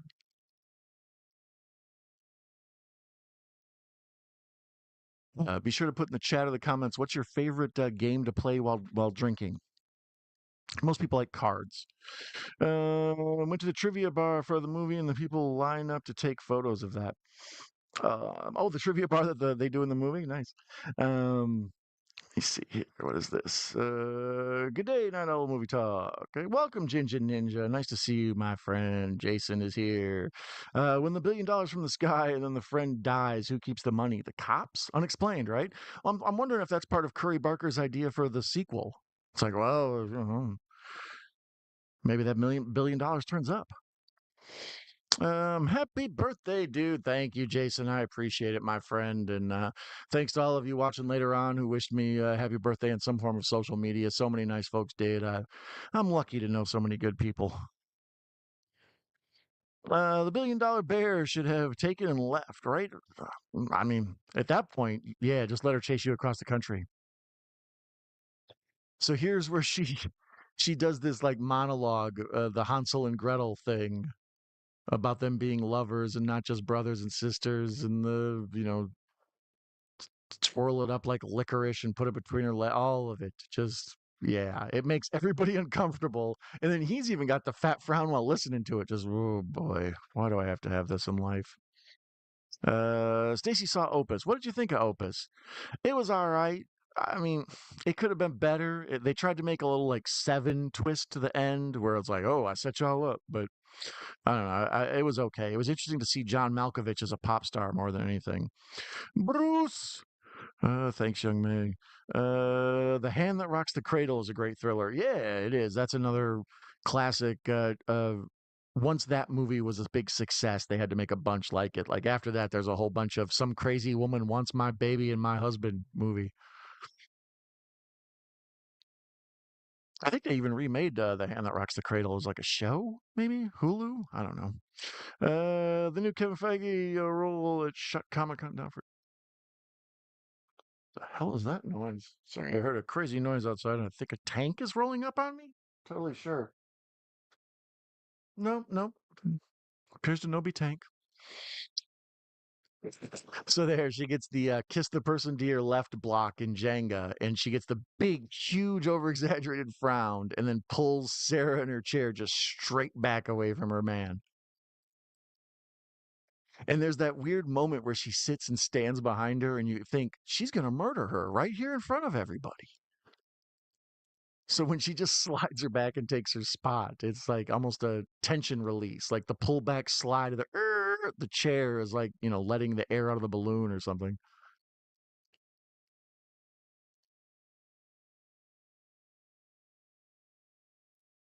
She's so over the top and exaggerated with everything. Like just a little peck is like, oh. Let's see here. Thoughts on Ryan Gosling being cast as Ghost Rider? I didn't know that. I know that he is supposed to be in that new Star Wars movie, and everybody's saying that it's never going to get made, even though they keep talking like it's going to. Um, but yeah, I'm down for Gosling in pretty much anything. He's earned his respect with me. He's a damn good actor. Um, so Ghost Rider, especially, I'm partial to the fan of Ghost Rider. He's a weird character. Like he's basically the template for Spawn. Spawn became such a big character, and so many other characters like that, like where someone sells their soul and they work for the devil or some such other thing, but they're really good. The Ghost Rider was the first of that. And Ghost Rider is always special to me. His fictional birthplace town is the same town I was really born in. We're both from Waukegan, Illinois. So shout out to Ghost Rider. Travolta's first film, The Devil's Rain, and then Carrie. Yeah, I've seen The Devil's Rain. That's a weird one. I'd like to go back and watch it. Juno has a massive Sandra Bullock poster on a wall in one part of his estate and Jessica Lange on the other part of his estate. He loves those actresses even if he acts shy about them. Oh, he might. There, she grabbed the big Jenga block and busted her own face in. And everybody's just like sitting there shocked and mad at Bear, like, get up and take her to the hospital. She's not right. And he's just like depressed, like, oh no. And there's been moments like that where someone is being a problem, but they also need help. And the thought that I'm going to have to do so much work to help this person is exhausting, even though, it's like, I'm going to do the right thing. I just really wish I wasn't going to. That's kind of the look he has on his face. Like, no, no, I really do love her. So I'm going to make sure she's okay. But, ugh, I wish I was free of this. Let's see here. Love Hand That Rocks. Oh, look at Russell keeping it like keeping it lingo. Have you seen Milk and Cereal, the Curry Barker movie? I haven't. I'd heard about it, and I went today and looked for it and found it on YouTube. Like I said, I think maybe his channel is called like That's a Bad Idea or something like that. And it's a him and another guy do sketch comedy videos, and then the movie is there. It's like an hour and 6 minutes or something. As I recall, the success of that is why some people came to him and said, "Well, let's make a bigger version of that," or some of his other YouTube stuff. They wanted to do bigger, expanded versions, and that's when he pitched this idea that he'd been working on, and they fleshed it out into a full movie.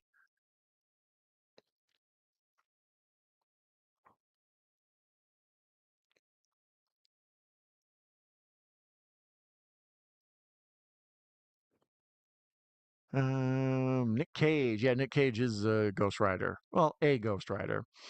It is one reason why Alien Earth and Disney's Plus show of Willow suck, and like She-Hulk and Gender Crap, which they get annoying.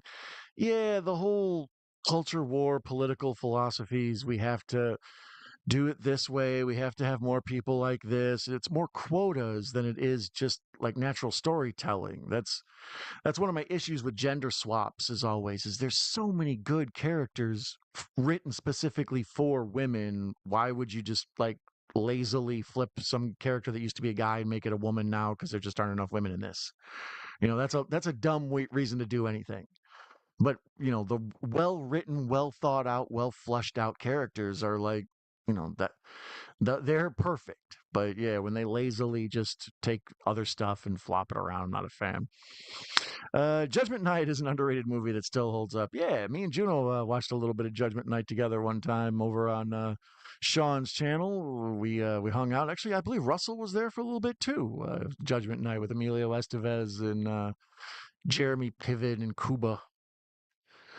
Acres, according to the movie, the money disappears with Ian's death. Oh, well, Clarkness is here. Welcome, Clarkness. I knew out of everybody you would be happy that I finally watched Obsession. Um, I think they said death makes the wish go away. Yeah, they do say that, but I didn't know if it meant like physical things, like when he dies, his curse on her would be would go away or whatever. She'd be free again. But then like the money, I didn't know if like the money would disappear. I'm sure we'll see it here when we're as it comes.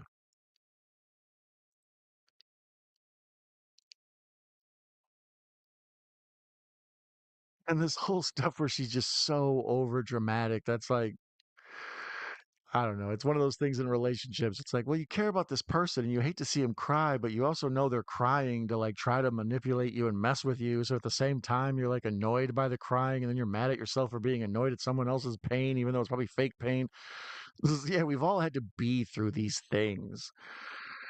So there's so much like truthfulness in the dysfunction of what this horror movie talks about. Luckily, it breaks it up occasionally with people getting bricked to the face and shit. Clarkness news that she was only 5 foot. See, I'm late to this indie party. I didn't think that Juno liked the movie, but she seems really interested in analyzing it. So happy that Juno loves the movie, except for Juno direction. I am too, actually. Juno would be an awesome director. Love Judgment Night and love Dennis Neary. Such a good badass. Curry Barker, dad now making short film. Nepo. Yep, there you go. Reverse Nepo. What's the verdict? Cat, right? As soon as I read that, like when he opened up his lunch, you kind of feel like something's not right. And then when she reads the note, you're like, oh no. So there's the part where she gets up and she walks in reverse. Such a simple trick to make her feel creepy, but it works because now when she moves in these herky jerky spurts, it feels like she's just gonna fly at you. And if you told me right now she could run at the speed of light, you'd believe it.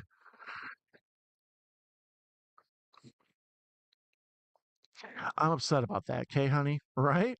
Pretty much saying I don't care. Well, that's what I mean. He.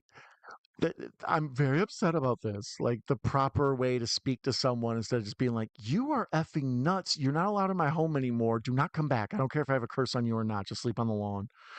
Give Juno a 3D picture with what studio? Mm, Lionsgate. Love this movie. I've seen a lot of reactions and it still goes up. Yeah, I mean, Nikki hooking up with Ian was awful. My ass off. Yeah, I mean that's part of the. It re-injects energy into the story because at this point she's just sort of become this helpless victim, and that's all we see her as is the the cute girl that he wanted to fall in love with them, and then now he's got her and she's totally insane, and he's wishing everything wasn't, because what has he done to this nice woman who didn't deserve this? So then we find out it's like, oh, you're kind of slutting around with Ian. And it's like, damn, you could have been with a nice guy like Bear, who's such a nice guy. He puts a horrible voodoo curse on you and like makes you his, I don't know, love slave. When Gunn doesn't want people to leave the theater, he puts hair gel all over it. Says stay. That dude leaning away from Nikki as much as possible on the couch, right? Yeah, after he sits down next to her, and then they're kind of like, it's like, oh, you got your friend. We'll try to flirt with her and run interference and get you out of this bad relationship. And they realize, no, no, no one wants to be near Nikki. What dessert for my birthday? I had regular cake, like vanilla cake with frosting, and well, my son and I put our birthdays together. Saturday we had a party. His was Tuesday and mine was Sunday, so we had a party Saturday. So we had the regular cake, and then I had a little personal carrot cake for myself, and I shared a few bites with some select people. But yeah, that's what I went with. And then we had some cupcakes just for some stragglers. Like if folks showed up with their hand out looking for some birthday cake, I was like, here, have a cupcake, get out of here. Gareth likes lemon custard pie. Something pastry with beef in it or something. Oh, the glass smash scene. Okay, yeah, right. Bam, right in its face. Judgment Day still kicks ass. Russell and Larry steal the show, and one of Emilio Estevez's best roles. Well, right up there with Mighty Ducks. Not quite as good as Men at Work. Did she like the movie too? Yeah, she enjoyed it a lot. We talked about it afterwards because, I think that's part of the charm of it. Is it works as a movie for single people. Like, yeah, this is why I'm not in relationships. And it also works for couples peoples, especially folks who really enjoy each other's companies. It's like, ooh, sometimes we're a little bit too much like that. So yeah, as I say, that some of the lines are super quotable. When he tries to get up out of bed and she tells him, stay.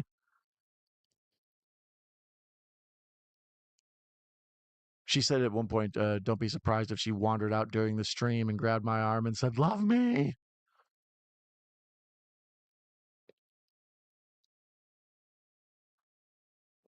Uh, That incest poem is definitely about Bear. Yeah, well, the Hansel and Gretel incest poem. Supposedly, that was a suggestion by his dad, the aforementioned one that Stacy mentioned. Apparently, Curry Barker's father had a lot of input on different aspects of this movie. He was the one that mentioned that they should have the alternate ending just in case.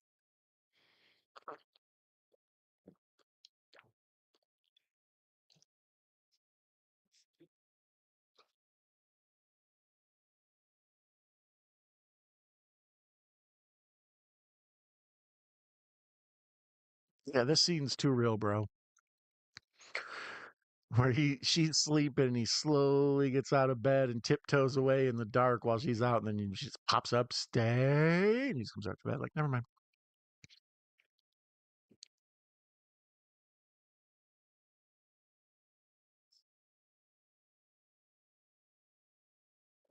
Stacy wants to know, who do I cast as the next Destro? I'll be lazy and say the aforementioned John Malkovich. Stone Cold Steve Austin. Shout Studios films on YouTube are bleeding censored, so I don't watch anymore. Oh, I didn't know that. Excuse me, beer. Shout Studios also has like a hub on Tubi and some other channel. So yeah, you can find those unedited or whatever, or uncensored other places as well. Theatrical. This crazy scene is similar to Reagan killing Bruce Dennings in The Exorcist. Um, Sorry, what's so bad about being with me? Yeah, where she's asleep and she's like in a weird sort of half asleep, half awake thing, and she has a sincere talk with him, and she's like, "Just kill me, please." Like she's one of those people in Aliens trapped in the cocoon, like, "Just kill me." Nicholas Cage Ghost Rider will always be the best in my opinion. I I I liked part two. I'm the only person on earth who liked that crazy like montage of a movie of part two, Ghost Rider Spirits Within. So it's called some shit. I'm like the only person who liked that one. The first one, I mean, it had fun little like Peter Fonda thing and all that. So here we're coming up on the scene. He's sitting in the car with Sarah, and she explains to him, Nikki didn't like you, and it's very similar to situations people get in real life, where the girl that likes the guy who's been shunned explains the girl you're with's a hoe, and you're gonna run around. It's all stuff that people can relate to. So when she comes running up through this window and busts her face open with a brick, and it's excessive too. Like she busts her face all the way down to the skull, and the eyeballs pop out and shit. Let's see here. Great book, Don. Days at the Moriarty Bookshop. I didn't know that. I will tell Mrs. Niles. She's a big reader. Well, it ain't true, LB, and I'm more of a fan of Michelle Rodriguez and Jodie Foster. Mm, would Bear be good Waldo? Stacy, do you own the rights to the Where's Waldo property? Me and you can talk about this. I'm looking to shoot a feature. Um, I saw actually there was a Where's Waldo cartoon show that came on after one of the shows my kids was watching the other day, and I was like, "Oh shit, this is actually a property." I thought this was only a joke. I didn't realize this was a real thing that could be shot. You'd need so many striped red shirts for that. Nick Cage and Ghost Rider on DVD loved Peter Fonda as the devil with his cane. Xavier comes up behind you and pick you up and move you. Yeah, like exactly. Slide me back in my chair. Xavier with a big frown. Midnight Merger says, "Hello there. Hi, Midnight Merger. Welcome, welcome." Jodie Foster's second film was Kansas City Bomber with Raquel Welch's daughter, roller derby story. I knew they made Raquel Welch had a roller derby story. I didn't know that Jodie Foster was in it. Go on Gareth Channel again this year. You and him birthday same week. It's destiny. Yeah, the problem is Gareth and I used to be on this channel a lot because afternoons were one of my free times where I had nothing going on. With life as it is right now, afternoons at that time are one of my busiest times because I had even considered trying to do a show in the afternoon. Like some nights I'm not available so late, and it's like, well, maybe I'll check in the afternoon or early evening with folks. And it's like, no, I really don't want to go on the same time as Gareth. I'd rather just watch his show. Um, so trying to line up doing a show with Gareth is super hard. He's asleep right now or just getting up, so you have to get him up at 8 a.m. to watch Obsession. So I don't know. One of these days, I'm sure I'll try to set aside everything and just tell her, have the missus take the kids to the park or grandma's house or something, and see if I can hook up with Sir Gareth.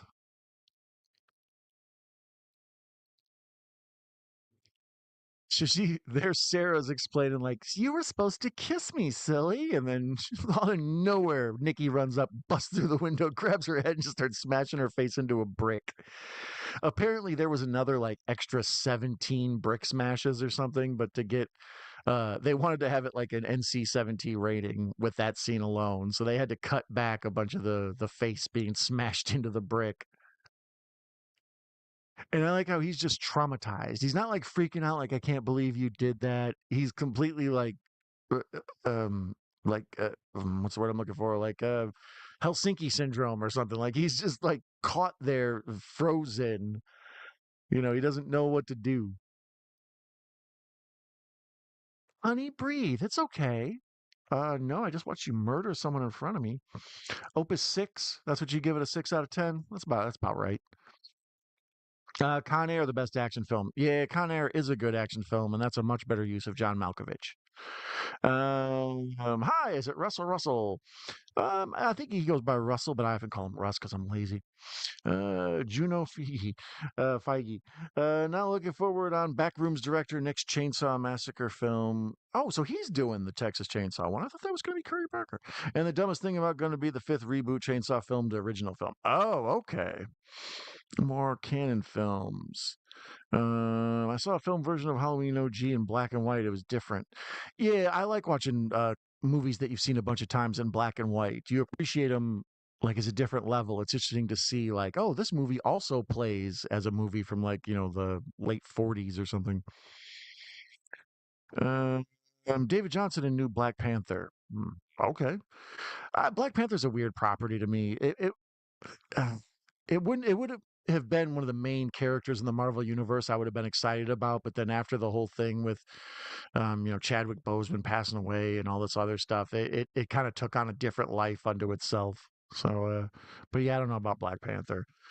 Indy is so pretty, but can look so scary too. Yeah, I had mentioned she's the real strength of this whole movie. You know, her ability to be scary, confused, smiley, cute, smiley, terrifying. All of it. It's a real talent. The poor woman has to go around and do a bunch of interviews where she does that damn frown for every journalist she meets.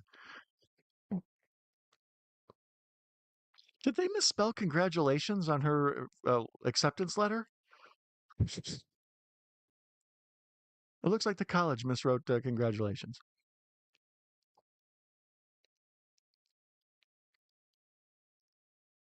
So now we're at the 1:30, 50, 51, 52 mark. So we got about 20 minutes left, and he's on full on nervous breakdown mode.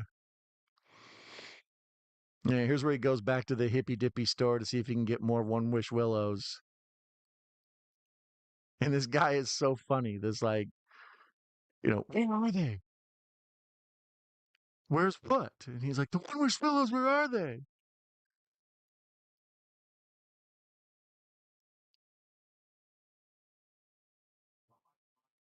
Where's his line? They were right over there in the corner, the One Wish Willows. What's a One Wish Willow? The guy's like, no. And you think that's going to be this big, like, Twilight Zone twist. And then he's like, first of all, don't come in here with your mood and attitude like this. And second of all, I'm just effing with you. They're right there. Like, that's a good bit of writing.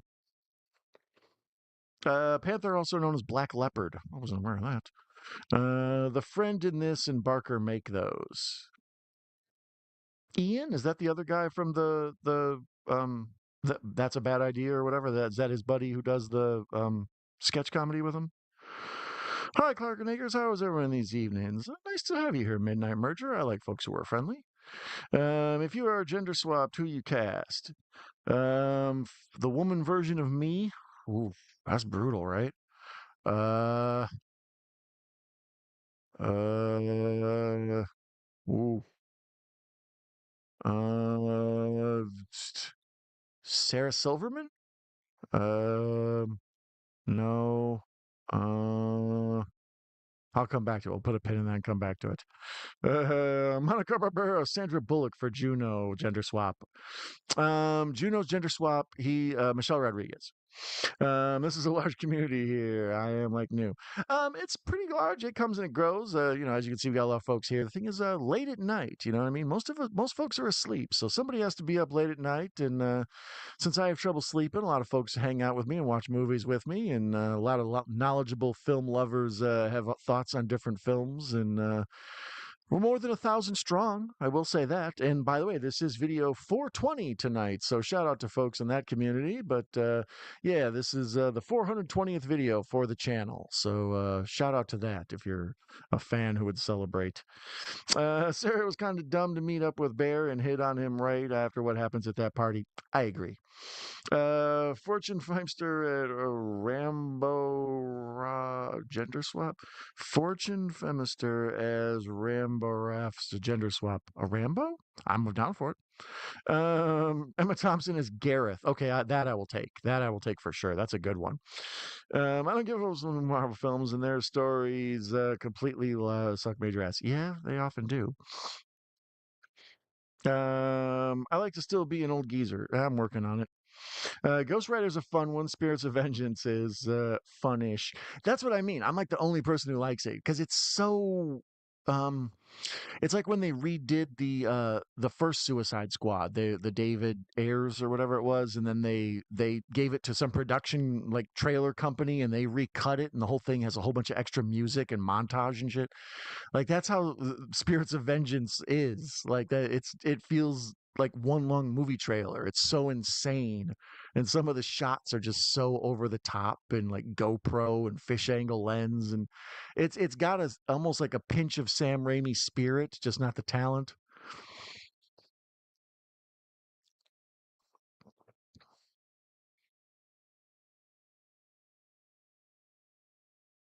him trying to explain to his friend, like, okay, I got this thing and you can make a wish. And he's like, what are you talking about? Why would I? Why wish for $1 million? Yes, it was funny. I'm a fan of Fantastic Four, Rise of Silver Surfer. I don't care about the hate. I enjoyed it more than the new one. I enjoyed Rise of Silver Surfer more than the first Fantastic Four, the Michael Chiklis ones we're talking about. Um, but in general, I don't know. Fantastic Four, the new one was okayish to me. I liked it better than the what was the guy's name? I can't think of it. The dude who did Chronicle. He made that one with Michael B. Jordan in the teens sometime. I don't know. That one was a bad one. There were certain parts I liked about it, and they tried to be serious, but it just, I don't know. The Fantastic Four is hard to get right on film. What did I just do? Get rid of that. Oh, I opened Gemini. Uh,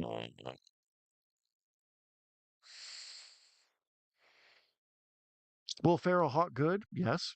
Us too, Juno and OG. Personally, the last good MCU was Civil War, and that was perfect battle Marvel film that kicks ass. Roger Corman, unreleased 1994, Fantastic Four was great too, and much better than that new bullshit.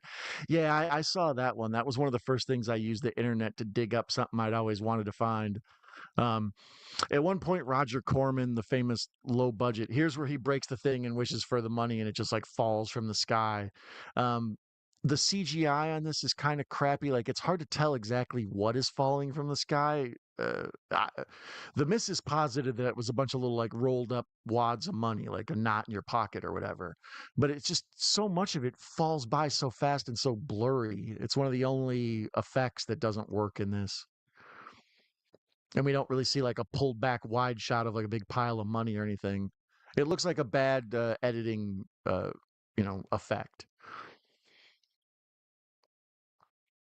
Like I was mentioning, Roger Corman at one point had acquired the rights to Fantastic Four, and uh, a lot of times when you acquire the rights to things, you have to do something with it in a certain period of time, or you lose the rights to it. Right? So like you buy the rights to The Flash and you only have 5 years to make a Flash movie, and if you don't, it reverts back to the people you bought it from or whatever. So they had to make a Fantastic Four movie to keep the rights. So it would have cost like $2 or $3 million to keep the rights to Fantastic Four, but it only cost $1 million to make a movie. So Roger Corman made this really terrible Fantastic Four movie that never got released. You can find it at like Comic Cons and stuff and bootlegs. It's probably on YouTube. I think that's where I watched it. Here's where she's yelling at him, "Why don't you love me?" And then she starts smashing herself in the face with a rock. And then we hear Ian outside, "Dude, open the door. I got like $1 billion."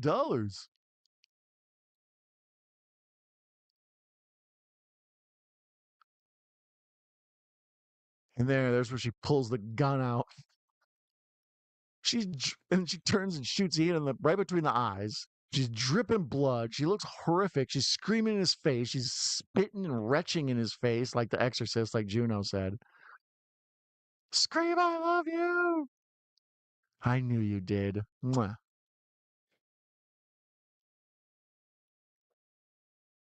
So I like how she's hugging and like cuddling on him as he slowly moves the gun away. Like, okay, okay, this conversation's, let's keep talking.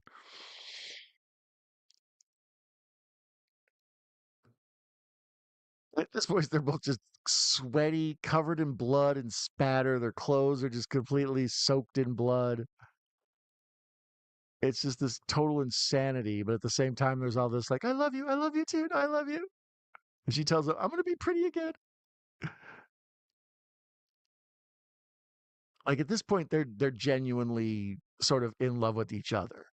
And like I say, in most movies like this, or if there was some other movie like this, she would snap out of it, tell him off, "You're a piece of shit. You had me as your love slave for all this time, blah blah blah," but then realize while she was a slave to him, she actually did fall in love with him, and they would get hooked up, and they would all live happily ever after.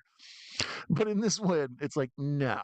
Once the spirit of Nikki is freed, we're like so happy for her. They wanted to do, like I said, a Romeo and Juliet thing where they both died, but that wasn't going to work. And this part's like having children, where you can't even go to the bathroom without somebody banging on the doors. And that's kind of a crazy shot. It's this symmetrical shot of his bathroom with the vanity and then two windows on each side. But the windows on each side are all crooked. So the shot is straight, but the windows are Dutch angled. So it's both like the Kubrick symmetrical like creepiness of like a Wes Anderson movie or something, but then the Dutch angled crooked windows actually add that disoriented something's off kilter feel that you're supposed to get from the Dutch angle. Let's see. I pressed the wrong button. The Blank from Hell thrillers are fun. Secretary from Hell, Nanny from Hell, Roommate from Hell. I haven't seen any of those.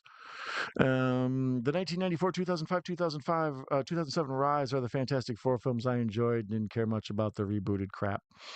Tone Loc sung "Where's Waldo?" He did not, did he? Where's Waldo? Was that in the theme song? We watch a lot of Curious George around here, and Dr. John sings the theme song to that. And my children were very impressed. I knew who the guy who sang Curious George was. He's a real singer? Yeah.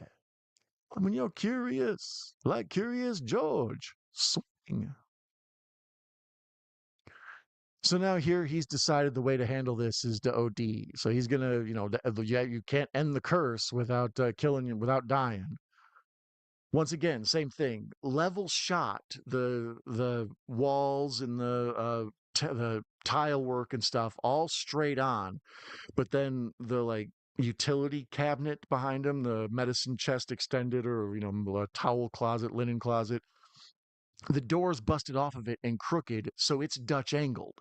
So once again, it's like even though this is a symmetrical straight shot, there's that one thing that adds that element of just things are off kilter and broken and surrealistic and dreamlike.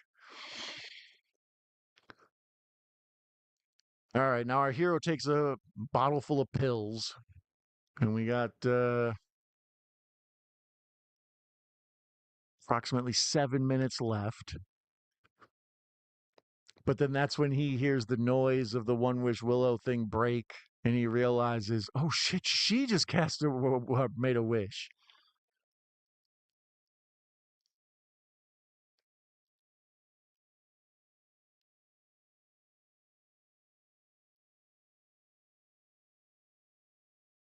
And then he tries to throw up the pills.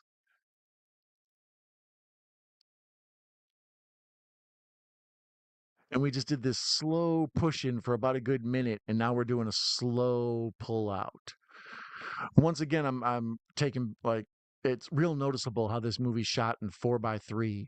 Um, Traditionally, most TVs nowadays are 16:9. This image right here. This is 16:9. There's 16 inches on top for every 9 inches on the side, right? So that's a rectangle basically. Um, Traditional TVs back when I was a kid, and like when most people were, growing up in the '80s and the '90s and stuff, they were 4:3 or whatever. So for every 4 inches on top, there's 3 inches on the side, right? So that's almost a square. 4 and 3 are real close. So that's how this is shot. Every now and then you'll find a weird movie shot in the 4:3 aspect ratio for no reason. This is one. Lighthouse is another one. For some strange reason, it's just shot like that. Um, like I say, in this, they have an old school TV with rabbit ear antennas, and he's got VHS tapes, and I saw earlier he's got like a DVD player and stuff. So either that's supposed to make some sort of statement, which I've never really been able to put my thumb on, or else he's um, just trying to make it timeless. Like I said, this could take place in the 80s, 90s, thousands, teens, whenever.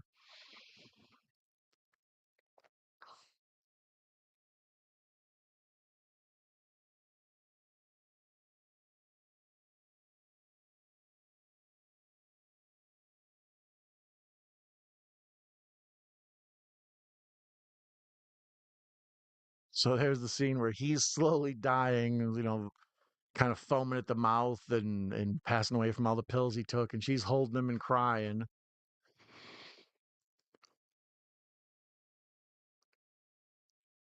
hyperventilating, crying, super ugly cry. It's hard not to ugly cry where there's a big like flesh wound in your middle of your forehead and blood's just running down your face.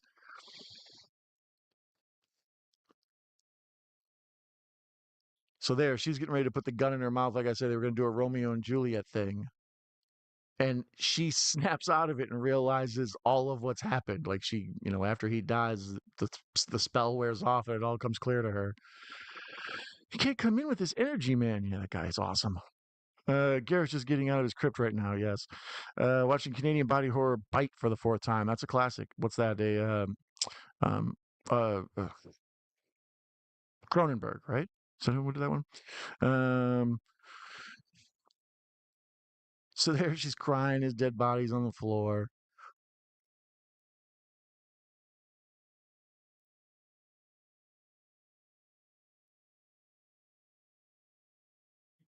And they do like this kind of crazy 360 tilt shot. Like they pan down across her, down to her feet, then over his body, and then tilt it up onto the TV. And it ends on the DVD player, VHS, and TV, and the statics on the TV, and the staticky television is where the credits play. Um, but it's all upside down, even though it looks visually, it doesn't look crazy. So, like I say, I guess maybe they're just trying to say like it's a throwback to movies of the '80s or something. I don't know what the hell they're trying to get at this, but there's a definite like old school TV theme running through it that they're trying to allude to at some point.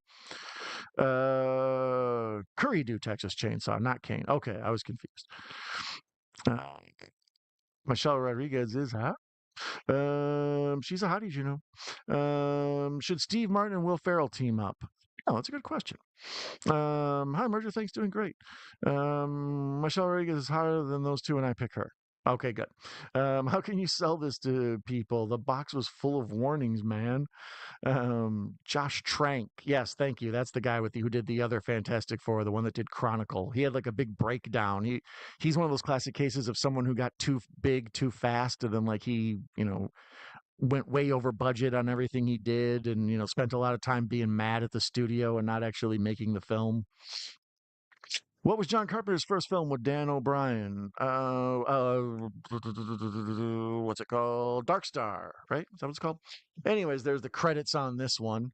And they're going to take me right into a romantic comedy as far as the old You May Also Like. Um, I'm always fascinated by what the streaming services think. If you like this, you might also like this. What else would you compare this movie to? Like I say, we mentioned some others, Companion and Hard Eyes. I don't know. What else? What else you got for me?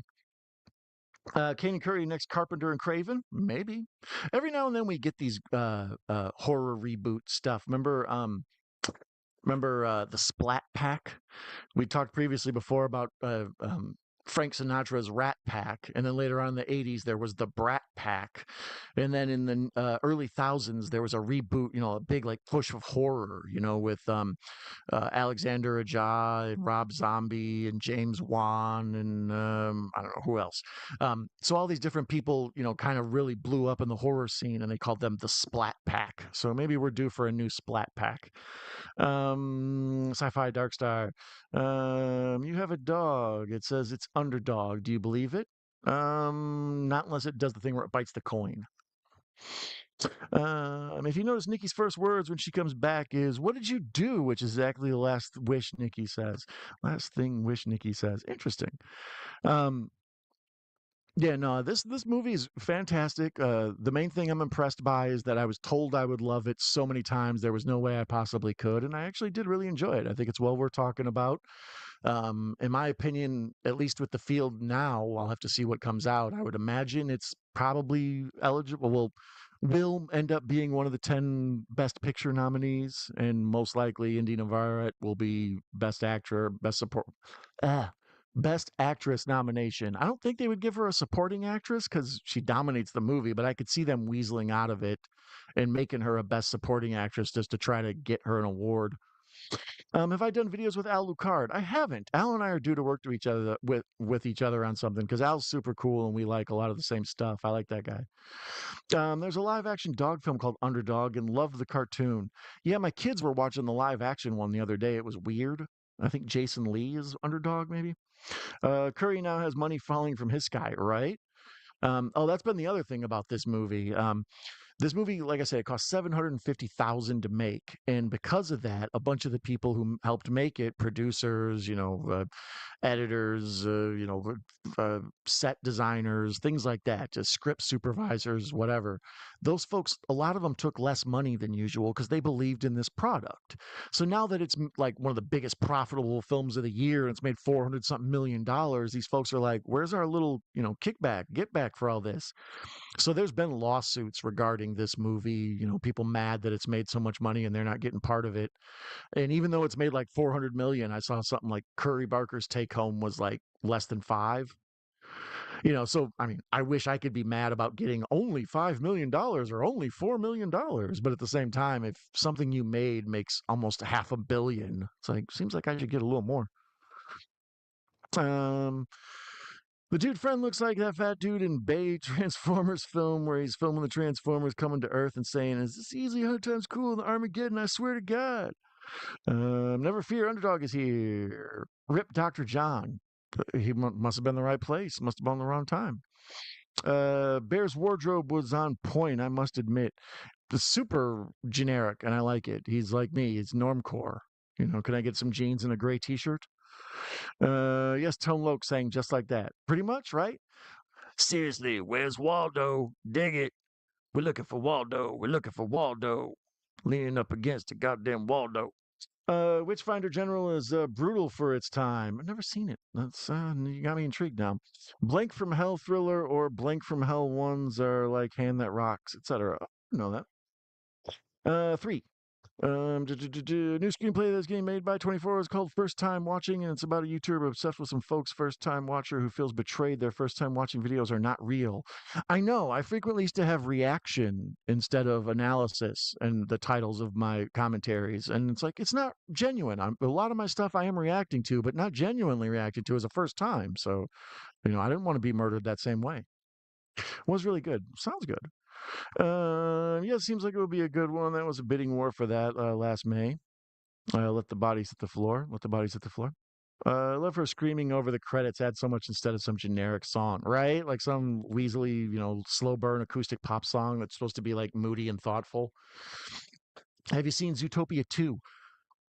I can't believe the answer is yes. Yeah, I saw parts of Zootopia 1 and then I was looking for something the baby one day, so I put on Zootopia 2. Okay, she's on the bear. Okay, there you go. That answers my question.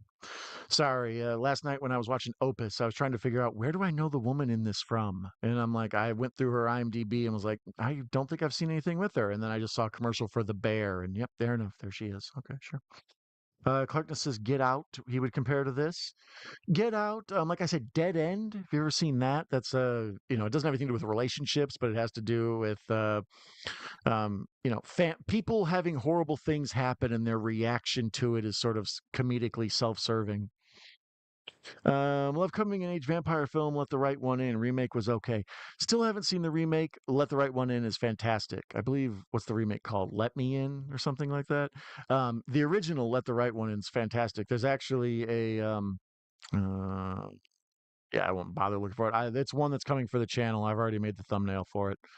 Um, Give it credit, even though I'm not big in Obsession, but it was dominated in the theaters and it seemed low budget films has taken over big, stupid budgets. I would agree, definitely. The big thing with this is just word of mouth. I'm so tired of having packaged products, like, okay, that He Man movie I mentioned I saw. That's a total packaged product. They're like, what did my generation play with as a kid? Okay, how can we make money off that and try to sell it to a new generation? And we'll copy the formula that Guardians of the Galaxy did. We'll try to make something like that. It's just all so contrived. It doesn't feel anything original and fun. Obsession has grossed Exorcist. Yeah, Obsession's outgrows damn near everything except for like the Avatar movies and Harry Potter's and stuff. It's made more money than Sinners last year. Made more money than Weapons from last year. Um, let's see here. What did I see? There was a whole bunch of stats about it, and they were kind of cracking me up. Um, it has made 443 million at the box office. It broke the 53-year-old record held by Bruce Lee's Enter the Dragon to become the highest-grossing film in cinema history with a budget under a million. It has grossed 580 times its initial production budget. Um, yeah, I don't know. I went through and saw a bunch of let's see, domestic gross. 261.4, international 197.2. So once again, yeah, there you go. There's a movie making more money in America than overseas because that's where you can keep track of the money much easier. Um, but yeah, I was incredibly impressed by Obsession. It's one I would recommend to folks. I'm most impressed because so many people told me how great it was, which means it was going to have a handicap going in, and it still was good. We're seeing the future, honestly. YouTubers can do great films. Screw film school. Well, I've been waiting on that. For so long, film was an alienating like art.